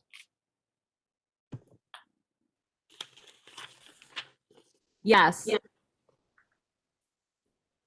Scarborough, Yes. and Tucker. Yes. Okay, it's unanimous. All right, and I think it should be noted that Ms. Rowan is no longer in the meeting. Okay. And I think, Sarah, are you here? Yes, I'm almost at a place where I can turn on my video, but I'm going to abstain from this vote. Absolutely. I was just going to say at this, after this vote, then we need to say that Sarah has joined the meeting. Ms. Rowan is not here. Ms. Beresford is. All right. And so we have a motion and with a condition that has passed, correct, Rick? Yes. Okay. Thank you for your hard work on that. Now, Mr. De Rojas, we need to tell you, you have to do a good job on this because you can tell everybody's a little stretched and strained. So you better make this work. How's that? Mr. Lane, you better make this work. Okay? All right, that's great. Then we're going to move on to the next, to our next application. This is a zoning map amendment, case number zone-2020-11-3179 at 255 and 295 Research Drive, and the request is to rezone the parcels located at 255 and 295 Research Drive from commercial office plan development, COPD, to mixed density residential zoning with conditions, RM1. So Rick, can you share with us about this application? Okay, this is the location map, and I think we used probably a lot of these slides from a previous case that was really similar a few months ago. But this is, there are two parcels located on Research Drive. And the site's presently wooded. The building shown on here is actually, I think that's been taken down by now. So it's just a wooded area, undeveloped. Just want to show some pictures around the area. We've got a mixture of offices and multifamily in this area. So the current future land use is employment, and the proposal is for mixed density residential. And this mixed density residential is actually compatible with the current and the future and the proposed zoning. The employment is actually not compatible with the current zoning. So we have the zoning changing from COPD to RM1 with conditions. And this is an old plan development. Sometimes they had binding plans, sometimes they didn't before 2000. We could actually not find a record of the plan development. There was a research, UGA, I think, affiliated research facility on this site at one time. And I think that had to do with that use, and that use is no longer there.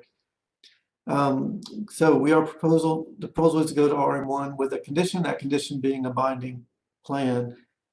So again, if there's a future land use change, mixed into residential, and then we have a binding site plan for multifamily development with 6 structures, 28 dwelling units, 84 bedrooms, and 78 parking spaces. There's a 100-foot, I'm sorry, I think it's a 75-foot riparian buffer. Sorry about that. 75-foot riparian buffer. And then limits of disturbance are shown on the site plan. And there's one point of vehicular access, one driveway. And then it does comply, the site plan does comply with all RM1 standards. There are no variances with a straight rezone. None are needed. I want to check that buffer really fast. Yeah, it's 75 feet. I think earlier case had proposed 100, but you can see the riparian buffer and the limits of disturbance on the site plan. Here it is here. So there's a 75-foot buffer. The only thing going into the buffer area would be a proposed walking trail. And again, the one access here off of Research Drive.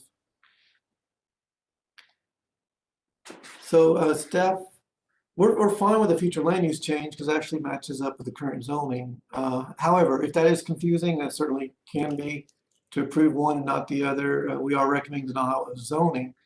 So it may be easier if you're in favor of that recommendation to just deny both or approve both, but maybe not mix it up. So the proposed designation is, again, more appropriate than current designation. The comp plan does promote infill housing. However, it does talk about easy access to services, and this area does lack sidewalk network, transit. By the crow flies, it's not far from commercial, but walking is a pretty good distance. There's a significant recent increase in multifamily developments, and this is our, pretty much what we put in all of our staff reports, that we feel like there's a sort of a bubble being created right now of just multifamily. You guys are seeing 3 or 4 cases every month, and we're just not sure. We just have a concern of how the occupancy is going to be. So right now we're sort of not really recommending changes of all the zoning for apartments. Anyway, the adjoining properties facing Research Drive have CO or G zoning. They don't have the RM zoning. It is adjacent to zoning in the back on Barnett Shoals, but there's no RM zoning adjacent to this property on Research. And the rest of them do have adjoining properties do have commercial or government uses. There is nearby multifamily further away on Research Drive. So that concludes the staff report.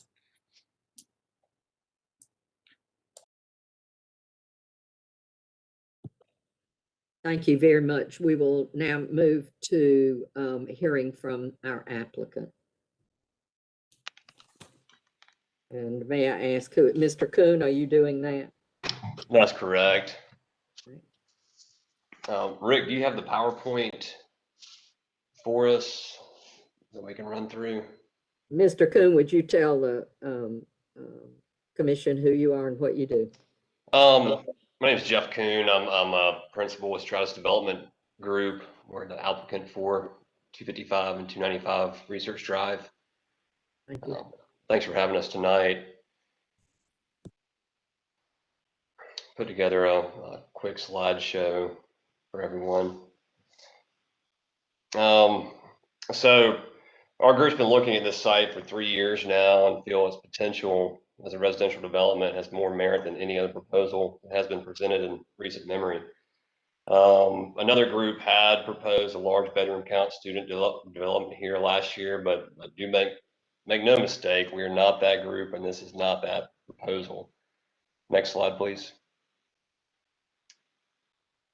For some background on us, our group's been fortunate enough to have been active in Athens real estate for over 15 years and been able to experience pretty much every asset type. These are a few examples of just the things we worked on the east side. We worked on warehouses around the airport, Yeah, you name it, probably 20 different projects just on the east side of town, not including other parts of Athens. Our entire development team, including our construction company, engineer, architect, lender, and most subcontractors all live and work in the Athens area. And as such, we feel we have a pretty solid grasp on what the market needs from a Main Street level. Next slide, please. The site, located on Research Drive, is roughly 6.5 acres and currently zoned commercial office. It's a long vacant site that's been marketed for sale without any success for many years. We're proposing a rezone to RM1 to accommodate a mix of 28 townhome style, low bedroom count condominium units and low density boutique configuration that would be very fitting and beneficial for the area. The proposal comes complete with a binding use and site plan. Do note we are not asking for more density. We're proposing to build at a lower density than what is already allowed in CO, albeit with no commercial component, which has proven not to be marketable in this location. That being said, this development was created to complement the Seasons townhome development that we've been involved in ourselves since 2013. That project has been for sale and lease since its inception and caters to a wide range of postgraduate residents from young professionals to retirees. There's a true lack of housing stock available in Athens, especially at workforce price points. And Knoll Creek, the proposed development, is aimed to fill that gap. Next slide, please. The development will use only the highest quality construction materials, with exteriors of hardy plank, stone, brick, and other accents of similar quality to ensure first-rate aesthetics and longevity. Pictured here is a concept rendering of our exterior showcasing our center green space. Next slide, please. We have submitted and agreed to adhere to a binding site plan to give all stakeholders comfort that a shared vision for the site will be maintained. Our plan offers everything you could want in a boutique community: varied floor plans and architecture, low bedroom counts appealing to young professionals, families, empty nesters, variety of other interest groups, as well as nature trails, ample green space, a fire pit, and community garden, all laid out for individual ownership as condominiums. This would also activate an abandoned property into a productive asset, bringing quality growth to the area and adding much needed tax revenue to the county. Next slide, please. To the question earlier on the stream buffer, the stream buffer is 75 feet required in Clarke County. As you can see, these buildings will be well over 100 feet from the nearest stream, preserving even more green space and water quality than required. The RM1 zoning, or the existing CO zoning for that matter, would allow up to 30% more bedrooms on this tract. We're deliberately keeping the density small in this parcel to avoid overcrowding it and preserve a boutique community feel. Next slide, please. The site shares long borders of two different large RM2 tracts, and Research Drive is already home to one townhome development, the Seasons, and one garden-style multifamily development, the Scarborough Place. Existing zoning already allows for 16 bedrooms per acre of residential use. So our request essentially is to exclude a commercial component than what is already allowed. Compared to other recent requests of the Commission to increase density in zoning, we're doing the opposite. We do have a letter of full support from the Seasons HOA for our development that is much more appealing to them than a large commercial use in this location. Next slide, please.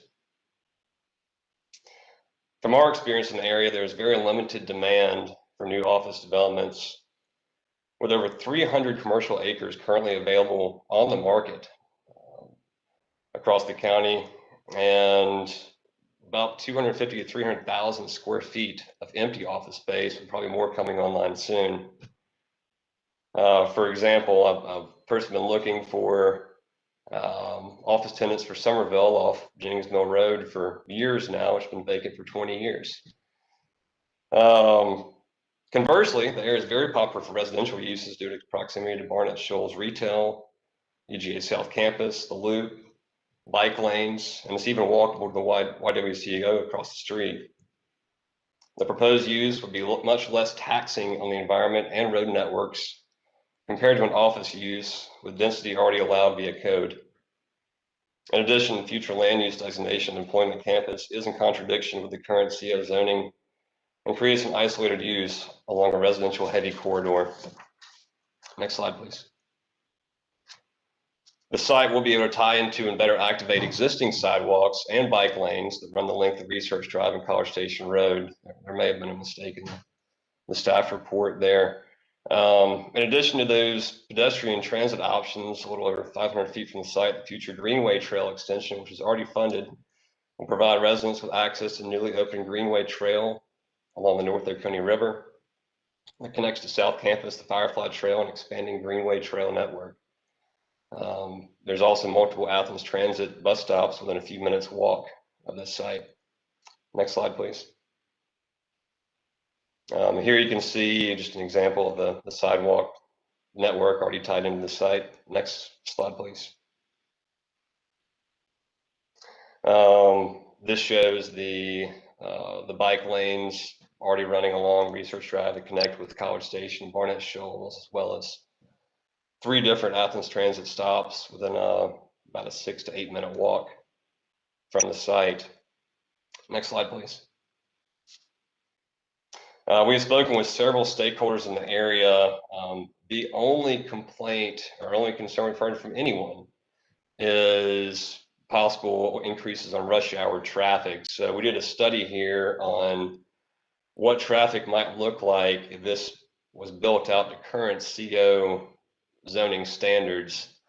So essentially, without any kind of rezone at all, this site could potentially generate around 1,500 trips a day.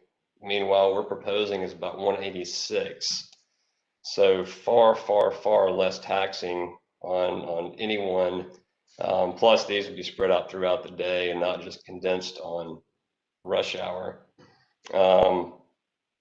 The current zoning allows for nearly 200,000 square feet of office space by right, without any kind of rezone. Meanwhile, our proposal only features a couple dozen homes on the site. Due to its infill location, the site offers the ability to help plan for the county's future housing needs without necessitating more utility lines and roads. Thus, we feel this is a wonderful example of planning for future growth with a low impact on the community. Next slide, please. Virtually all the east side housing that's been built recently has been purpose-built for students, very amenity rich, 4-bedroom units, things of that nature. We've done a good bit of studies on our own. We've seen there's about 8,500 people just in this little pocket of the east side within a 2-mile radius of this exact site. There's really been no housing built for recently, and that's what we're trying to fill is that gap in the market. Next slide, please. Also for cost, we've noticed that new construction homes in the county is expensive. Pretty much all the new homes out there are in the 300s, 400s.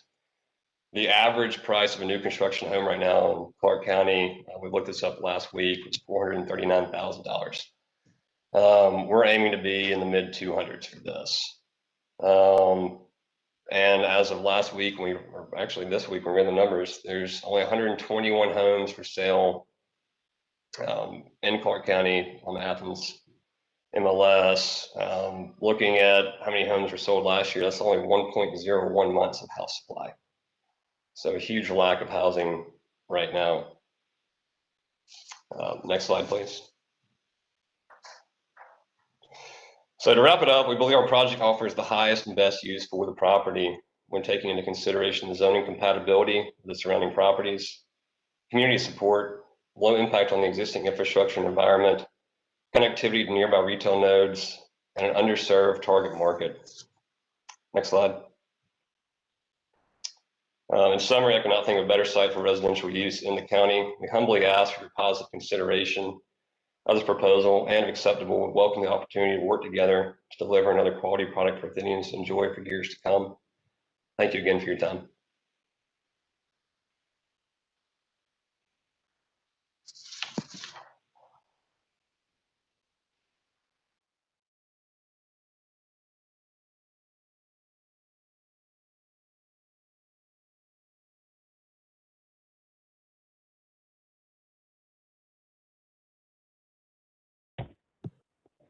I'm so sorry. I was just carrying right on with a fine meeting. Is there anyone in the auditorium who would like to speak in favor of this? There is nobody in the auditorium.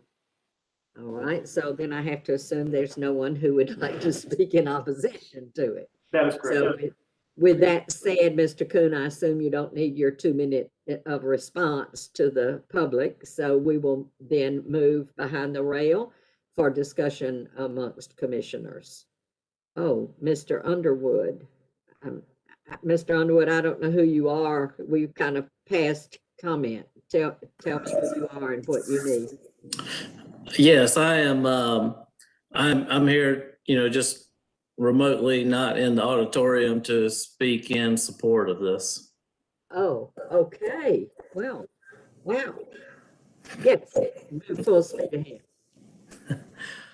All right, thank you. Well, good evening and almost good night. It's getting a little late. I'm Blake Underwood, also principal of Stratus Development Group. I live at 160 Stanton Way and have been a citizen of Athens for 20 years now.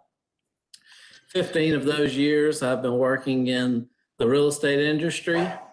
Why should the property be rezoned from commercial office? First and foremost, directly across the street, there is 6,250 square feet of vacant office space, which was the former Loco's corporate office, and another 5,250 square feet of vacant office beside the seasoned townhome development that is across the street as well. That totals 11,500 square feet.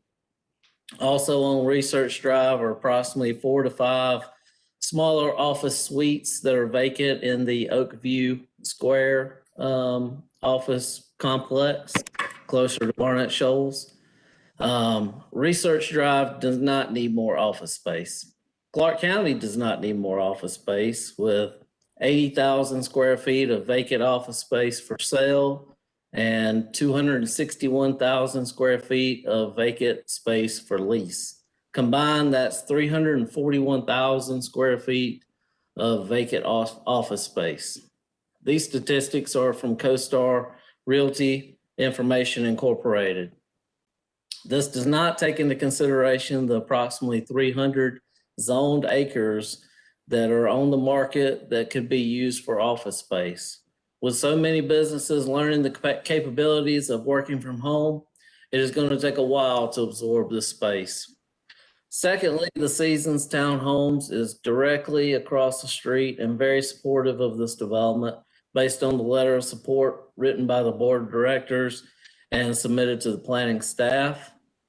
After the Great Recession, this development was foreclosed and an investor bought 26 out of the 41 units for rental property. Over the last 2 years, we have sold all 26 homes for this investor as the lease is terminated. This property is now back to its intended use of owner-occupant. This shows the demand for housing in this area. We want to build virtually the same product across the street, but with 3-bedroom units in order to add diversity and not compete with our neighbors. ACC has spent millions of dollars widening Barnett Shoals, College Station Road, Research Drive, and Kane School Road for sidewalks and/or bike lanes.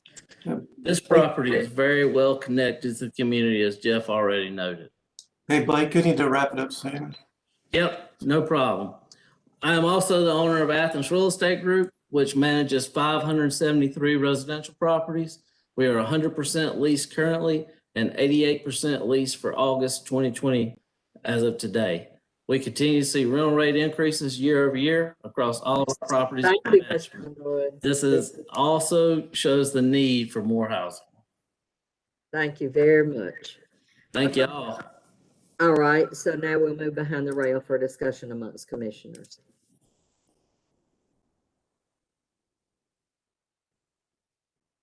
Joey. I'll start us off. I know that in past we've looked at zoning and that's been kind of a issue in past meetings about changing zonings.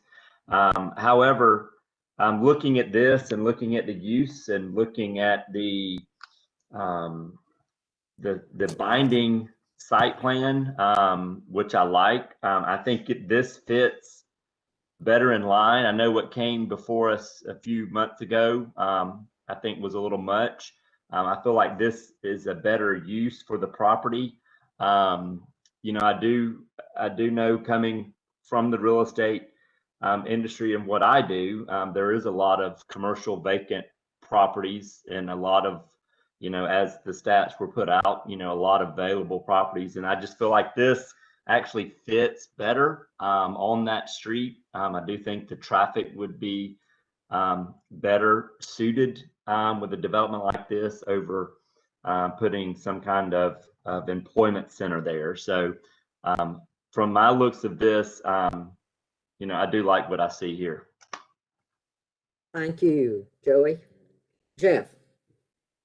Yeah, I agree. There's a couple of things about this. I've worked almost across the street from this property for the last 8 or 9 years, and go up and down the road regularly.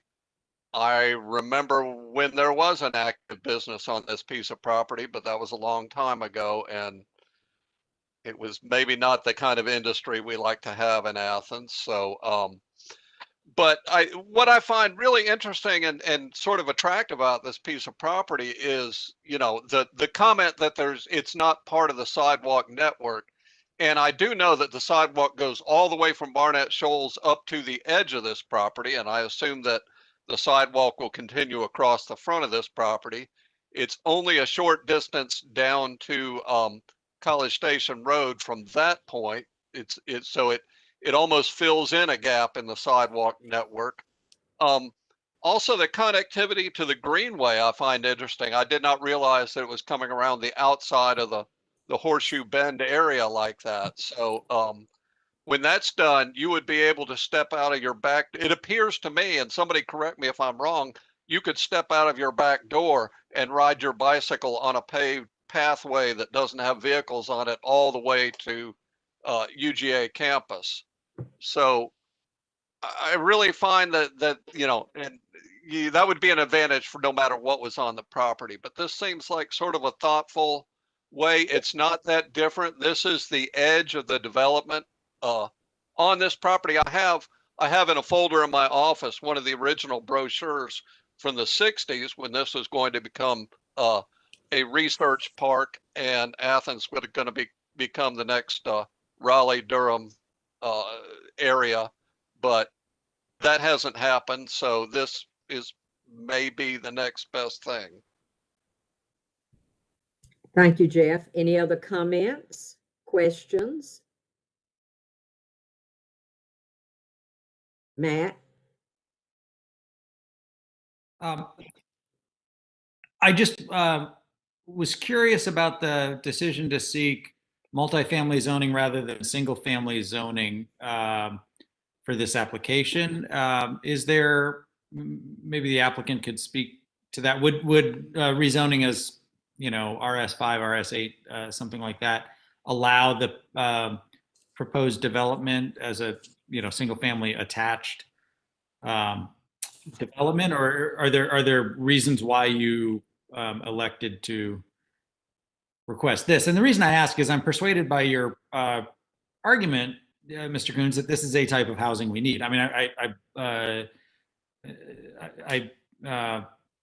I think owner-occupied condominium townhouse housing like this is something that Athens wants, and I think that I understand why the neighbors across the street would love this as opposed to an office with second-story residential, which the existing zoning would allow, as you said.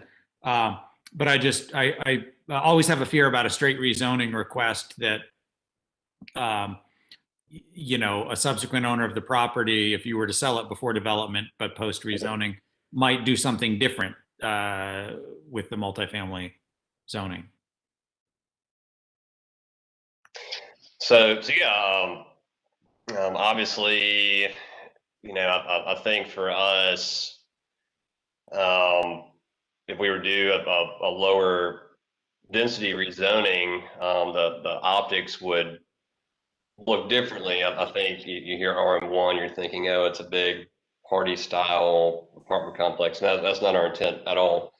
But I guess just looking through the zoning code, that was the lowest density zoning that would allow what we were looking to do.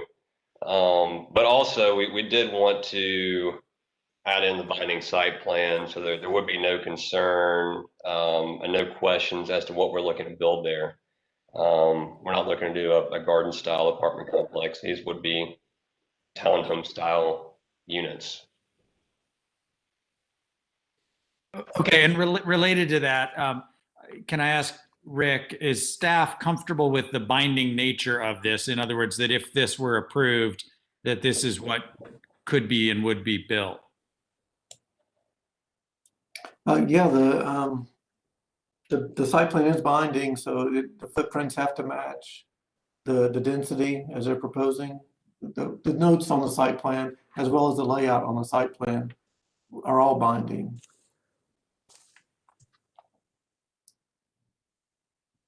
Other questions, Ms. Beresford? Welcome. Thanks. Are all of the units 2-story, or are there some single-story units? They would be 2-story, but we are, I don't know if you could pull back up that rendering, Rick. We are looking to differentiate each unit. It would not be a tract home looking development. We're going to use different exterior features on each one, use some offsets, different materials, different color schemes. So it almost looked like a custom home community, albeit townhomes, but still we're trying to do everything we can to offer some differing materials, colors, offsets. Some will have just different styles of porches, different sizes of porches, things of that nature. So trying to make this as attractive as possible, and really center things around that center green space and have that be the focal point. Again, with the fire pit, community garden, and then leaving most of the site untouched and leaving that for nature trails in the back.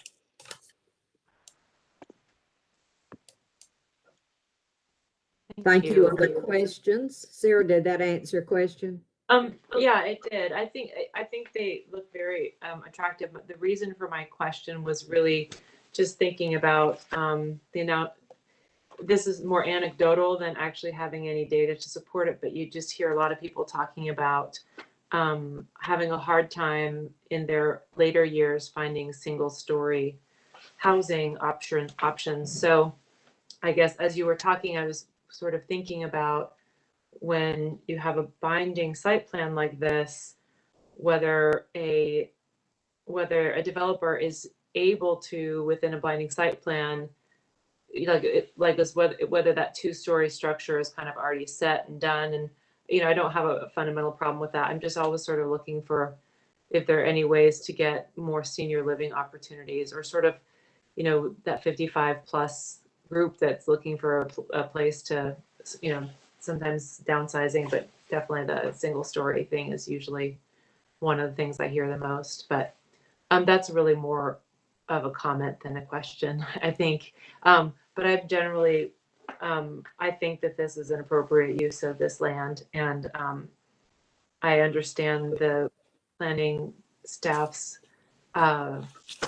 reservations about this, but I think just looking at the way that side of town is developing and the adjacent multifamily uses, even if they're not immediately adjacent always, I think those are pretty strong arguments for me. So I'll just leave it at that. Other questions, Kristen? Sorry, I'm having problems getting my mouse. So a couple questions. And I probably should be able to read this, but I can't, maybe because my lighting is bad on the porch. But what was the makeup of the bedrooms and bathrooms in these units? I think they would all be 3-bedroom, 3-bath on those. Okay, so they're all the same. There's no like 1 bedroom or 2 bedrooms, that kind of thing. That's right. That's right. But we would be varying the exteriors again to have some variation there. Right. And then I was also, and these would be sold, correct? So they're not, this is not a rental community. This is, or at least the idea is they would not all be owned by one owner and rented out, but they would be purchased by other owners. Right. So we're going to kind of approach it the same way we did the seasons and offer both options. But this will be platted from the get-go or set up as a condo association for individual ownership. Okay. We really wanted to offer, and I guess that gave the seasons owners some peace of mind, since all of their units were 2 bedrooms, to not compete against them and do 3 bedrooms, to offer some variation in the area. And in the rendering that Rick was just showing with like that central green, so I'm looking at the, this rendering here. So is that image, is that sort of like this lower right portion? That would be like, so it would be a central green, but it's more like the lower right green, I guess. That's right. That's just right. to clarify. Sorry, that's a misnomer, but yeah, it's more facing it from that that bottom right corner, and just trying to be respectful of the topography there and kind of cater to that. So that's why we put it on the top. Yeah. Fitting for the site.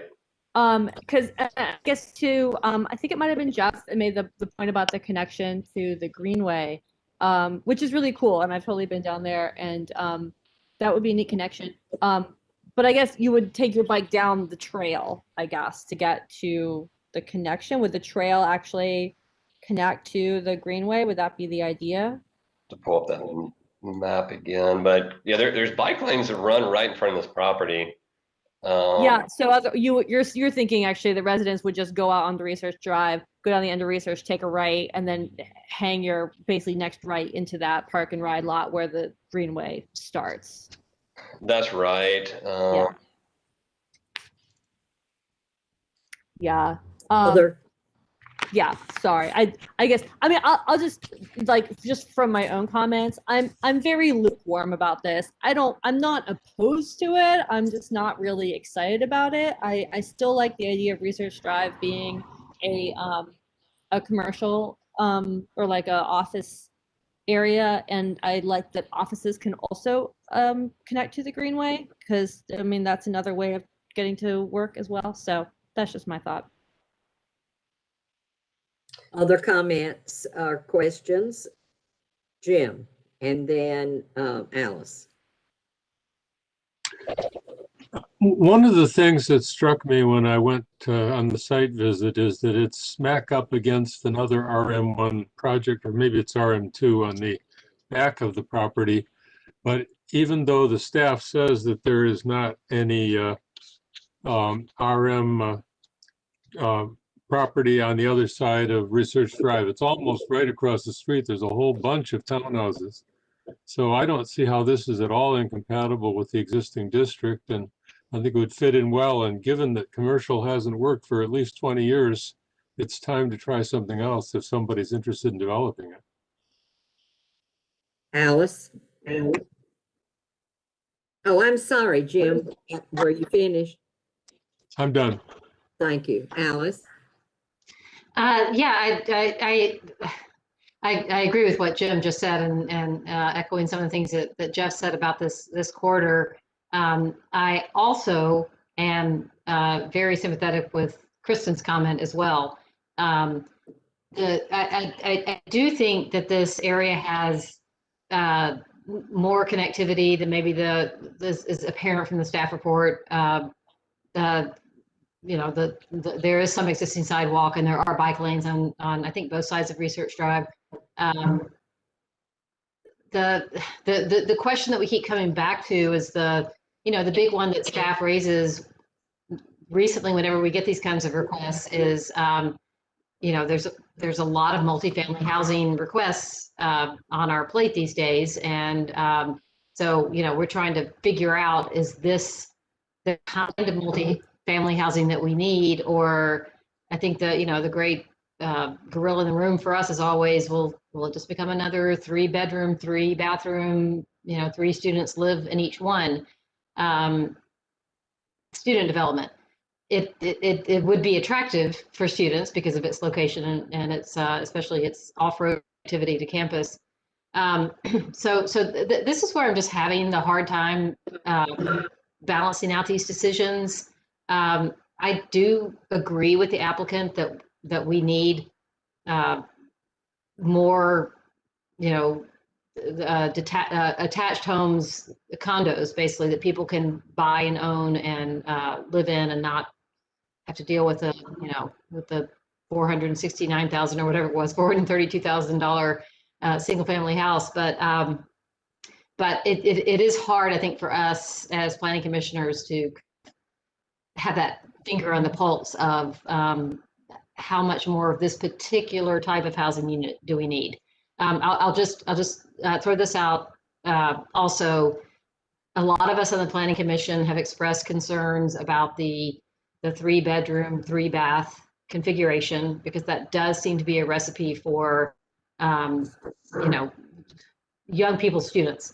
However, I live in a 3-bedroom, 3-bathroom house, and I actually live here all by myself now, but I do see how that kind of layout lends itself well to family living. I guess I'm like Kristen, I'm lukewarm, but with the emphasis on warm, because it does seem like this is the type of housing in the right location that maybe we could, use our existing land to provide more of a kind of affordable housing for a family with a couple of kids and you need a home office, that kind of thing. The last thing that I will say, oh my gosh, I just lost my train of thought.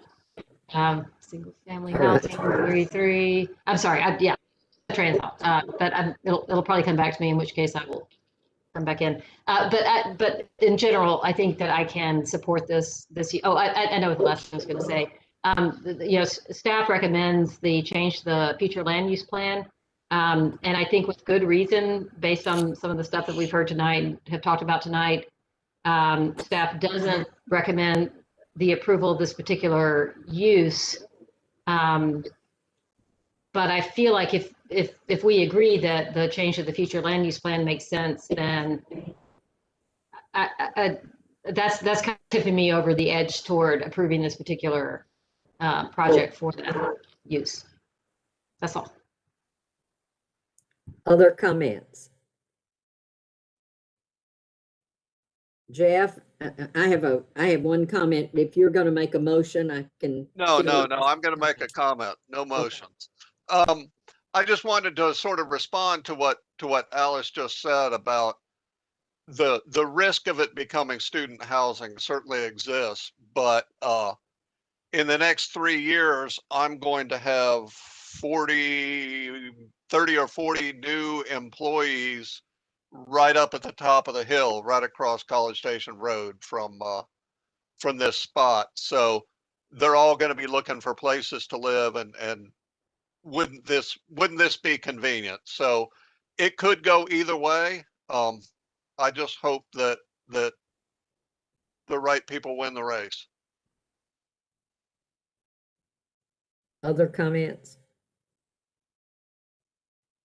Mr. Kuhn, Matt Hall's very first question had to do with why would you not consider RS 5 or whatever attached? And I never heard an answer to that question. Can you give me an answer to that question? I'm sorry, Mr. Underwood, you spoke as a public person, not as a part of the presentation. So I'm having a hard time with you being both public and answering the questions for the presentation. I'm not meaning to be ornery. I just, Mr. Kuhn took the 10 minutes and you spoke as a public input. So I think Mr. Kuhn probably needs to answer these questions.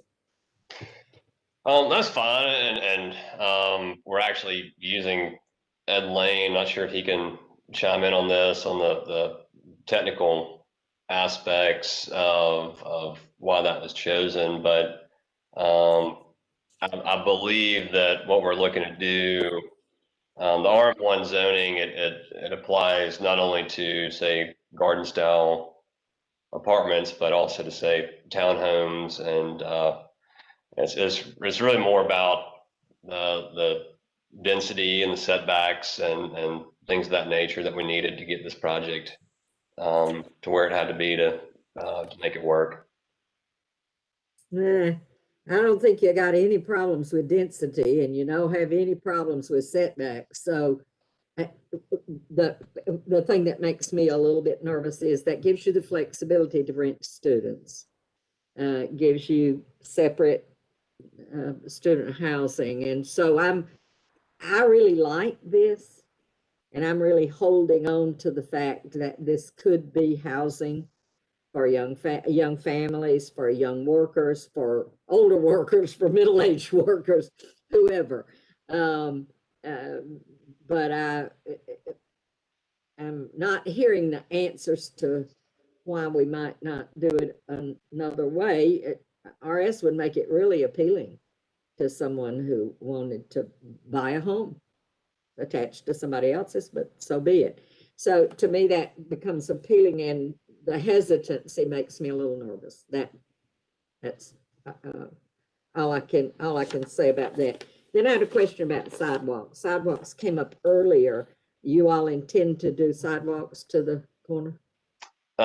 We intend to do sidewalks per code, so that would be across the site. And yes. I had to answer the earlier question too on the proximity to the funded Greenway Trail. Mm-hmm. So at least according to the map that we have, that will come down to research a little bit past the site. So a little over 500 feet from this site is where it will connect. So you would not have to go down College Station. It would be much closer. Other comments or questions? Mr. Hall. Yeah, I just building on my first question and what the chair just said, I would wholeheartedly support this proposal exactly as drawn here with with an RS zoning, and that would not create any density problems. RS5 zoning, I believe, allows 6 units per acre, and you're well below that here. And so procedurally, I don't know, and maybe this is a question for you, Maxine, or maybe for you, Rick, is with an application with a binding site plan requesting rezoning for RM1, would it be procedurally appropriate for me to make a motion to it's not approving, so do we have to just approve or deny the application as written, or could we approve it on the condition that the rezoning is to RS5 or something like that? I don't know if that's a thing we can do, or if that's what we want to approve, if I would have to vote no on the application as is, but encourage the applicant to bring it back exactly in this form, but with an RS5 rezoning, because I feel a lot more comfortable supporting that. Jim, I'll call on you in just a second. Rick, could you give an answer to Matt's question? Well, the plan goes along with the zoning request right now. It's a binding site plan for this rezoning request. It wouldn't work as an RS zoning plan because that's going to require a street. Every single family lot has to touch on a public street. Certainly, we've seen some planned developments of cottage courtyard type developments where every lot doesn't touch on a street, that type of thing. But it would take a significant change to the plan. So I would think if you guys are all in agreement that you would rather have an RS zoning, then yes, I think the best thing would be to table and try to, of course, asking the applicant, but if they're agreeable, but the table and have them redraw the plan for an RS, something that meets the RS zoning standards, or at least with minimum waivers. as maybe a planned development. But right now, this plan would not meet the RS standards. Thank you. And just to clarify, Well, I just wanted to jump in on that. I don't think we could table and jump to a different zoning category. I think they'd have to Deny. reapply. Yes, I do too.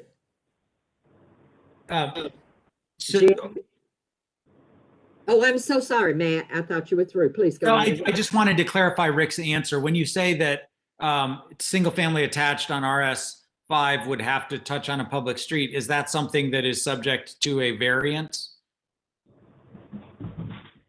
Not with a straight rezone. I mean, it would have to, again, straight rezonings can't have variances. The plan has to meet the zoning standards to go up as a binding plan. So, you'd have to, the only way to do a variance is special use, and the only way to do waivers is planned development. You can't do a variance or waiver with a straight rezone. Okay, so I guess what I'm asking is, could this site plan be approved at our next meeting or at some subsequent meeting in the form of a planned development, but with single family rezone? Like if they came in RS5 PD, but without a public street, because I understand there's no reason to put a public street in between, a dozen condos on each side of the street. They can do this private drive kind of thing. Is that not something that could happen? If you don't forward it, if it sounds like we may need some discussion as far as if you can change midstream. I know you guys haven't made an action on this case. If you table it,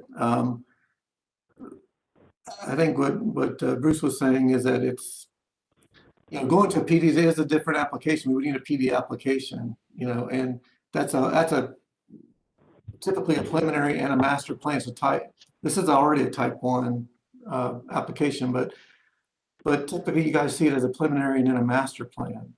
We don't have, he's gonna have to think about what waivers he would need for the plan development, how much he can meet the standards, that type of thing. So it's much different than the current request on the table right now, that you guys are considering. Going to family attached, to me, it's just different standards. We have setback standards for that. We have lot sizes. There's a lot of different standards in the current RM request. Okay, I had called on Jim and then Sarah. Jim? Okay, I would oppose trying to rejigger this into an RS type of lot situation. You're essentially going to be blowing up the applicant's plan. It's going to cost him a lot of money to redesign it, and we're not going to end up with something dramatically different anyway. Maybe in the future, if all of our proposals about changing RS allowable situations will make it feasible in the future, but I think we're just really causing a hornet's nest for the applicant with no benefit. Joey? I agree wholeheartedly with what Jim just said.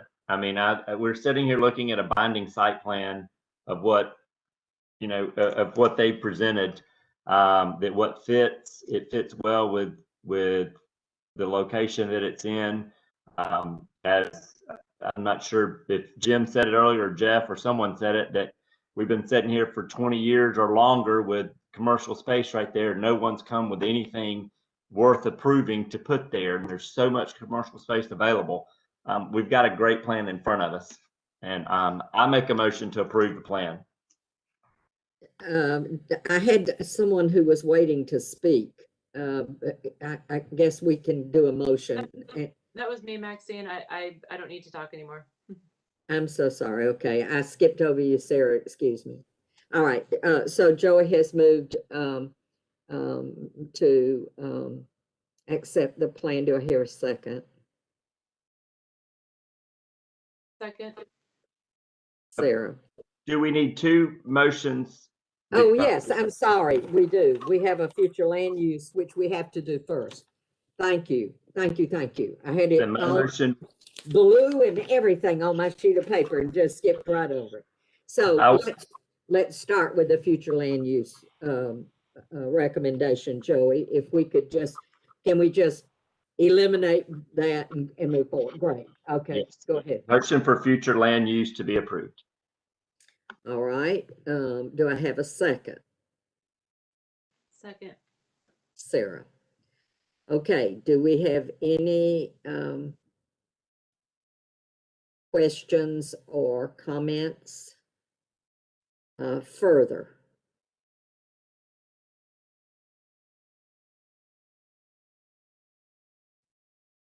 All right, then I call for a vote.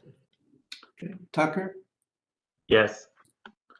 Anderson, Yes. Beresford, Yes. Goodrum, Yes. Hall, Yes. Kenya, Yes. Morales, Yes. and Scarborough. Yes. It's unanimous. All right, now we will move to the rezone. I make a motion to approve the rezone as presented to RM1. Okay, Katie had her hand up, but that's okay. Katie? There's a staff suggested condition to have them comply with the fire code.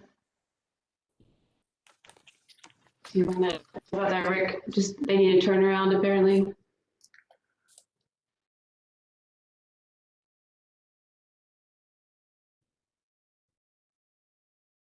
Yes, the vehicular turnaround in conformance with the fire. Sorry.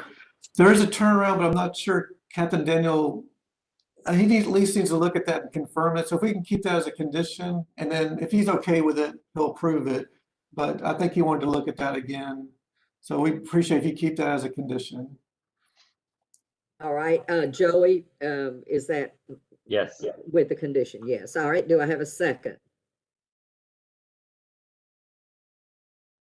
I second. Who is that, Sarah? Okay, so the motion's been made and seconded. Any questions or comments? I have a quick question. Okay, Sarah. Do we have to include in the verbiage of the motion the binding, the sort of asterisk binding site plan, or is that implied? That's a voluntary condition, so we could, I mean, it's part of their application, but it wouldn't hurt to clarify that as a condition either. So It either seems way. like the binding site plan is a piece that makes most of us more comfortable with this application. Yeah. So I'm not sure procedurally how you want to move forward with that, Maxine, but I just want to make. If you could just say that as a friendly amendment to the motion, then we would ask Joey if he is amenable to that, and whoever Okay. seconded it, that's you. So I second it, so I'll say that I second the motion, but would like to add the friendly amendment that we include the binding site plan as the applicant has volunteered in our something. I don't know what the word I'm looking for is. Just include a binding site plan. Yes. That's it. Yeah. Okay, Joey, are you amenable to that? Great. Boy, look at that technology. Something new tonight. Okay. All right, that's great. Then we have a motion and a second. And any further questions? If not, we'll move on to the vote. Okay, Tucker, Yes. Anderson, Yes. Beresford, Yes. Goodrum, Yes. Hall, Yes. Ken, Yes. Morales, No. and Scarborough. Yes. Okay, that's 7-1, passes. All right. And I think that brings closure to that. Thank you all so much, Mr. Nolan, Mr. Underwood. We appreciate you being here, and we're going to move right on to our next application. This is application for a rezone, case number zone 2021-02-306. It's located at 1015 Macon Highway. And it is a request to amend the condition from a previous rezoning approval. Okay. Can you see this okay? Yes. Okay, thank you. Yes, we are amending a CN district recently was placed on the property, subject property. And there was one condition with that approval, and they are asking to come back and amend that condition.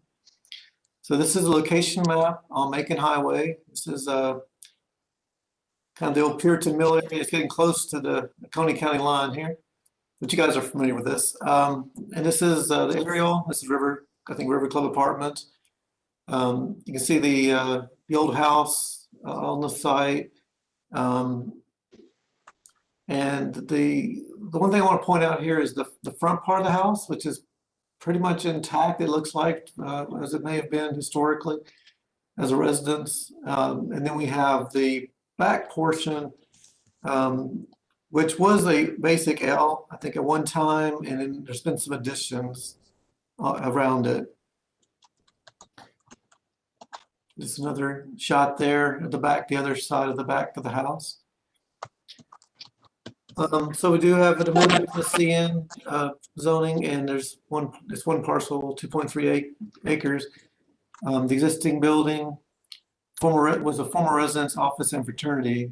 There also is didn't mention this, but there's that hairstylist on the back of the property that is still there, I believe.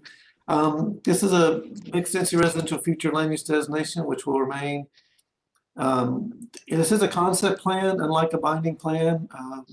Basically, the distillery is a proposed use, but it's not a binding use. So we don't have a binding plan in this case, or a binding use.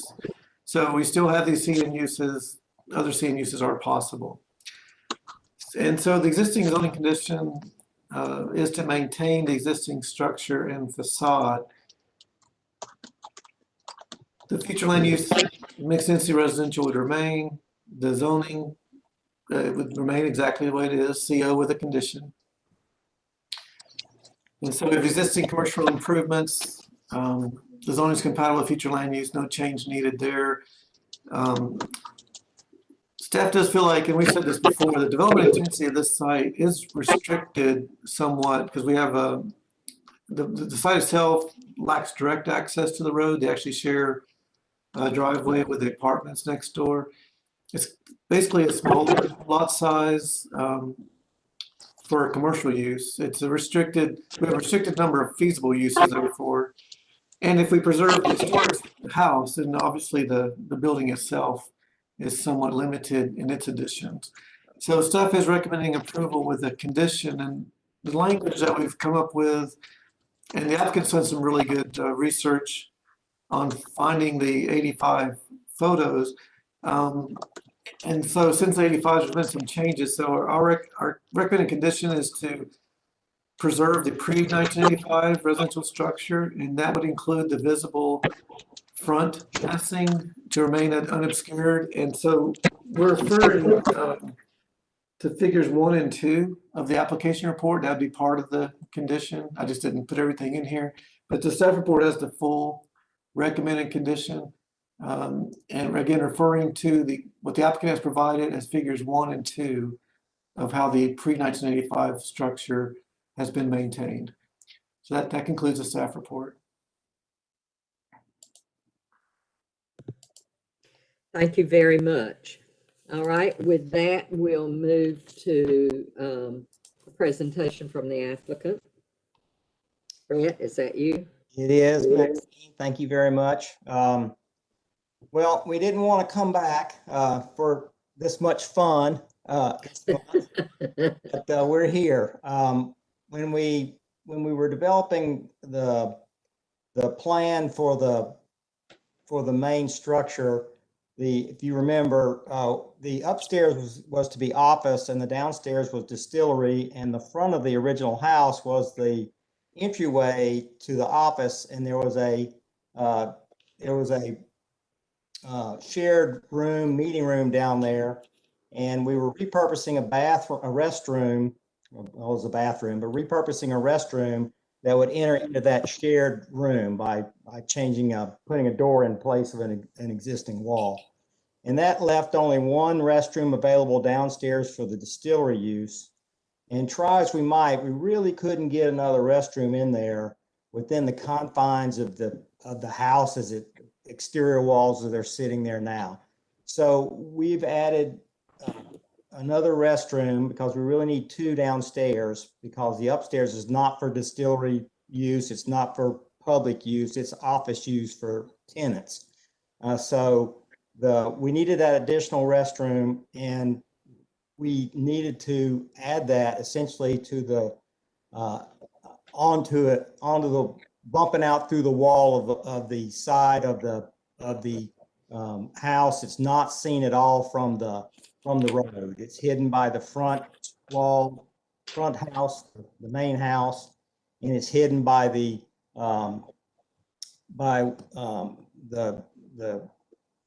utility room that's nestled at the back of the house. So we had to come back for this because it was a change to the exterior as the condition was voted on the last time. So we certainly agree with this same condition that's on here in this language. It does preserve the house, the main part of the house. That is the historic piece of it. We did a lot of research. Rob did a lot of research on it, and to identify the older sections and the new sections. As part of the SBA loan process, we had to submit an environmental and historic review to the state, and they came back and agreed. And essentially, their report stated that, of course, the house property itself is no longer eligible for a listing on the National Register of Historic Places because the house had been so modified over the years before we've gotten a hold of it. So we think this is a minimum change that we need to make the distillery work. We're moving forward with this. We submitted the site plan this past Tuesday. We're kicked into the next cycle because staff can only handle 6 site plans of submittal period, and I think we were number 7. So we've been kicked over to have our review later in March, but hopefully we'll get an approval early April for that. And we're submitting plans for the distillery itself this coming Tuesday, this coming week. So we're moving forward with this, and this goes in line with this to help us make a facility that's going to work well on the site and preserve the house as it needs to be preserved as well. So we are in favor of course, the restriction, and hope that you'll vote appropriately for it. Thank you.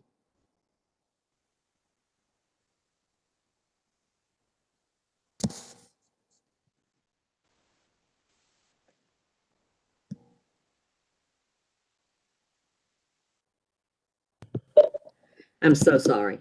With that said, thank you, Brett. We will move to public comment. Is there anyone in the auditorium? There are no citizens here for comment, Madam Chair. All right, so we will not have any public comment, yay or nay. And since we have no public comment, Brett, we assume you don't need 2 minutes to respond. So we'll come behind the rail and have discussion, group.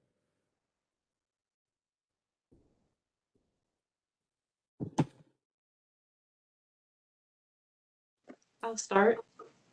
All right, Sarah, and then Alice. I think this looks great. I don't see any problems with it. I would like to move that we approve it unless that is too early. Give us just a second. Well, I'll second the motion, but you know, there's discussion before the vote. We're just moving things along here. I know. Okay, so we have a motion and a second. Any further discussion?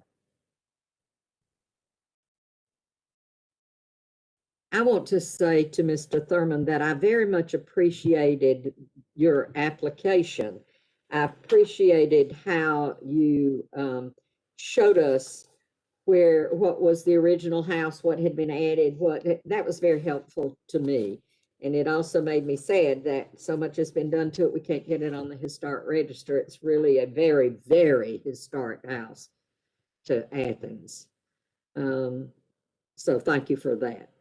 Okay, if we have no further comments, we have a motion and a second, and we will vote.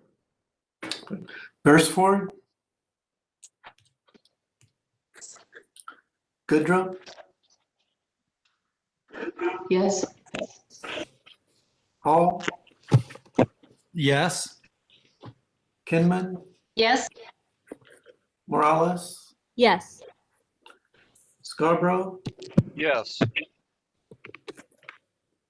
Tucker, Yes. and Anderson. Yes. Unanimous.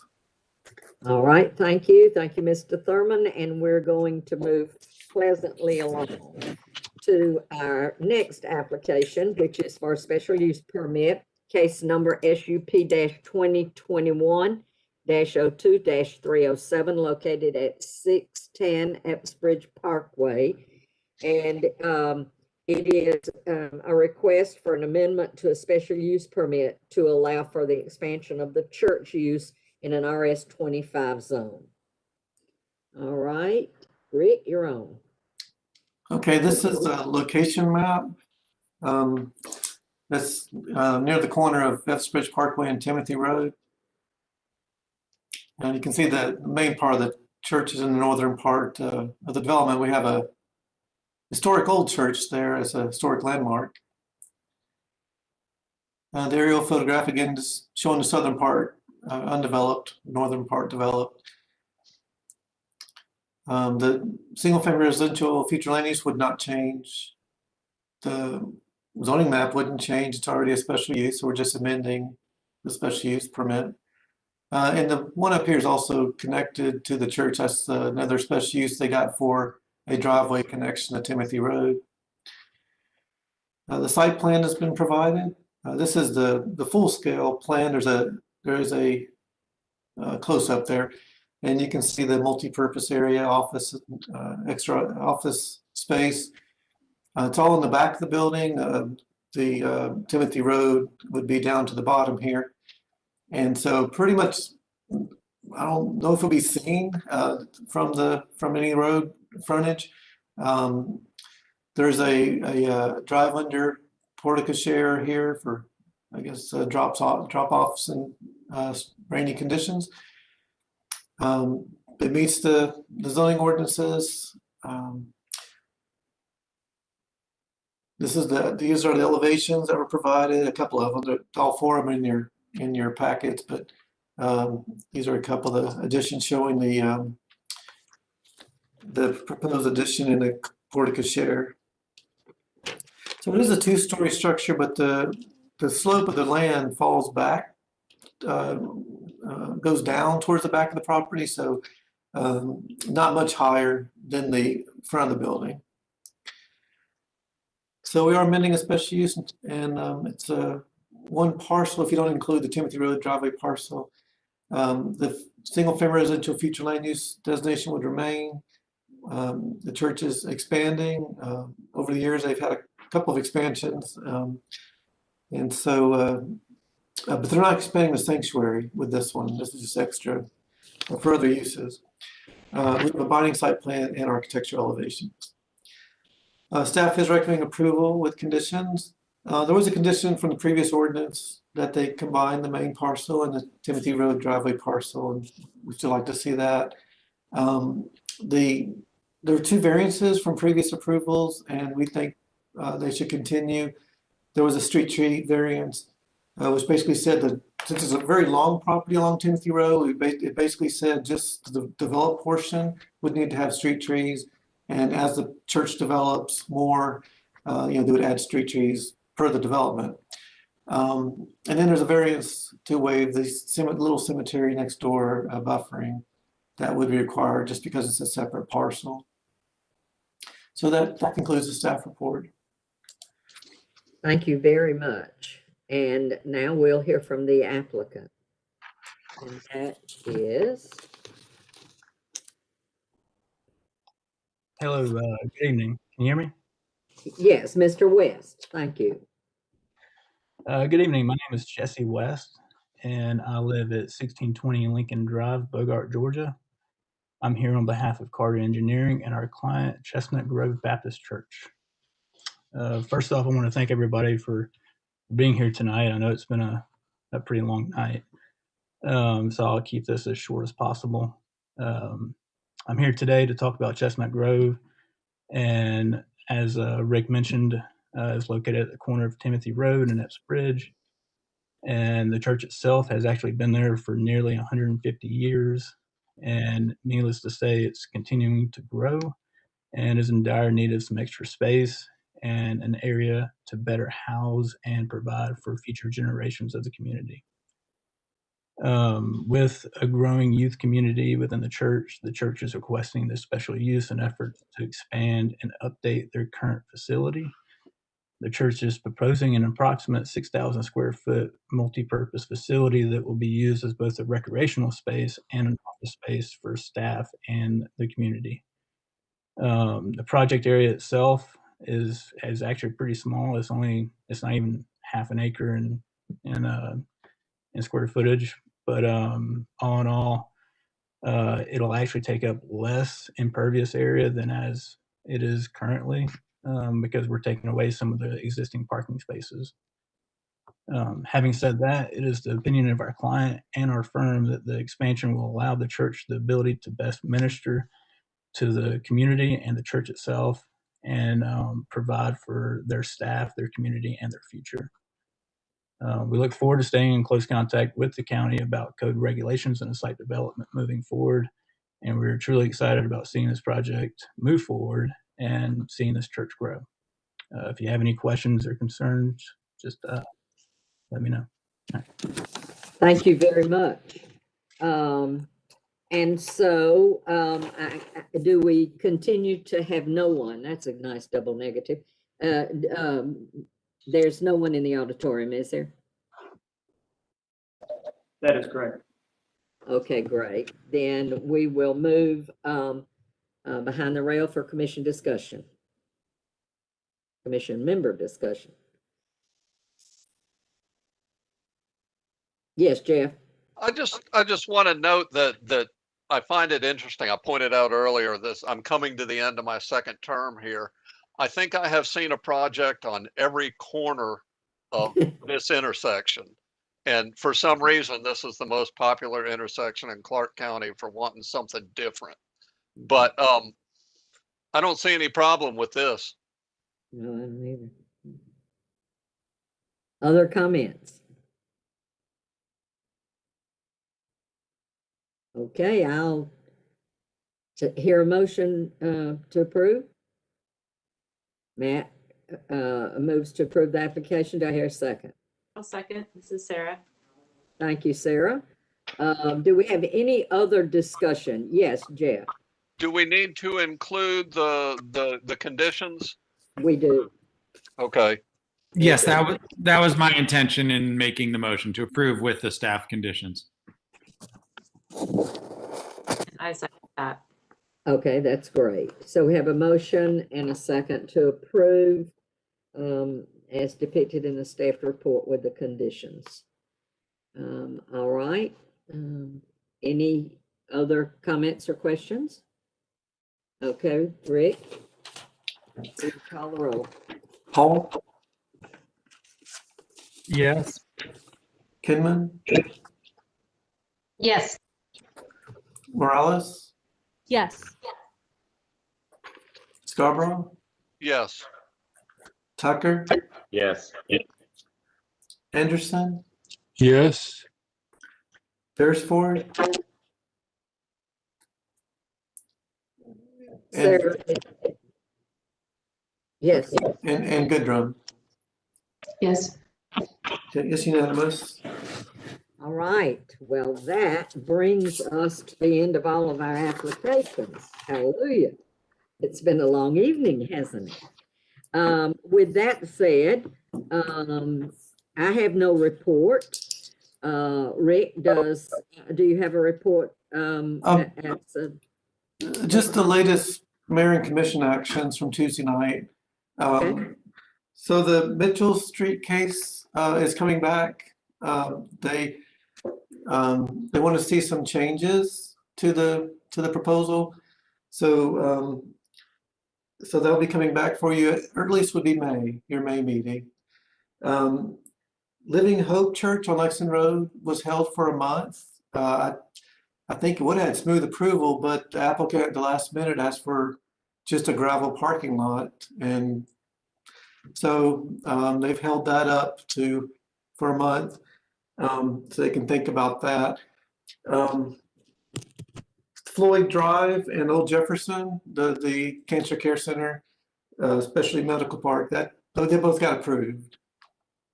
And there's a new street renaming policy that the Mayor and Commission adopted.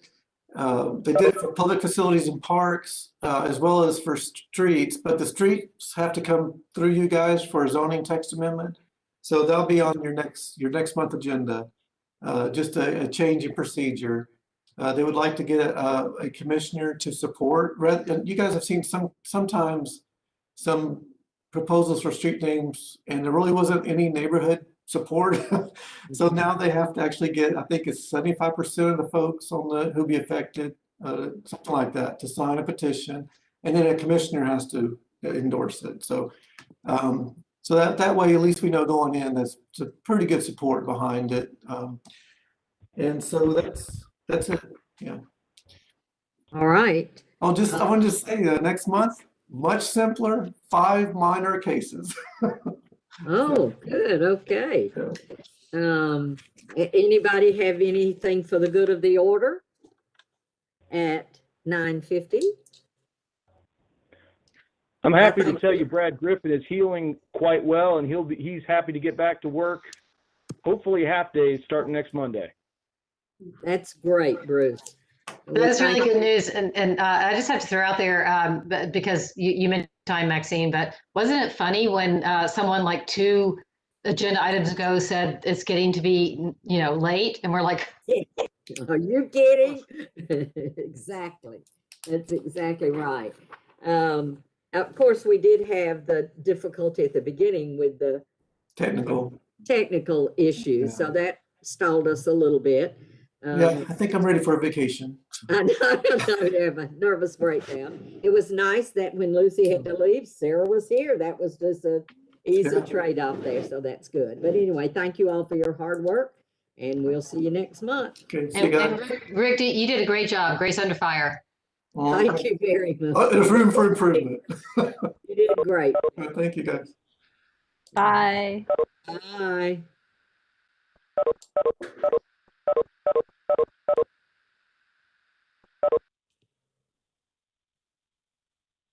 Why can't I get out? Good night, all. Night, Jim. I can't get out of the meeting.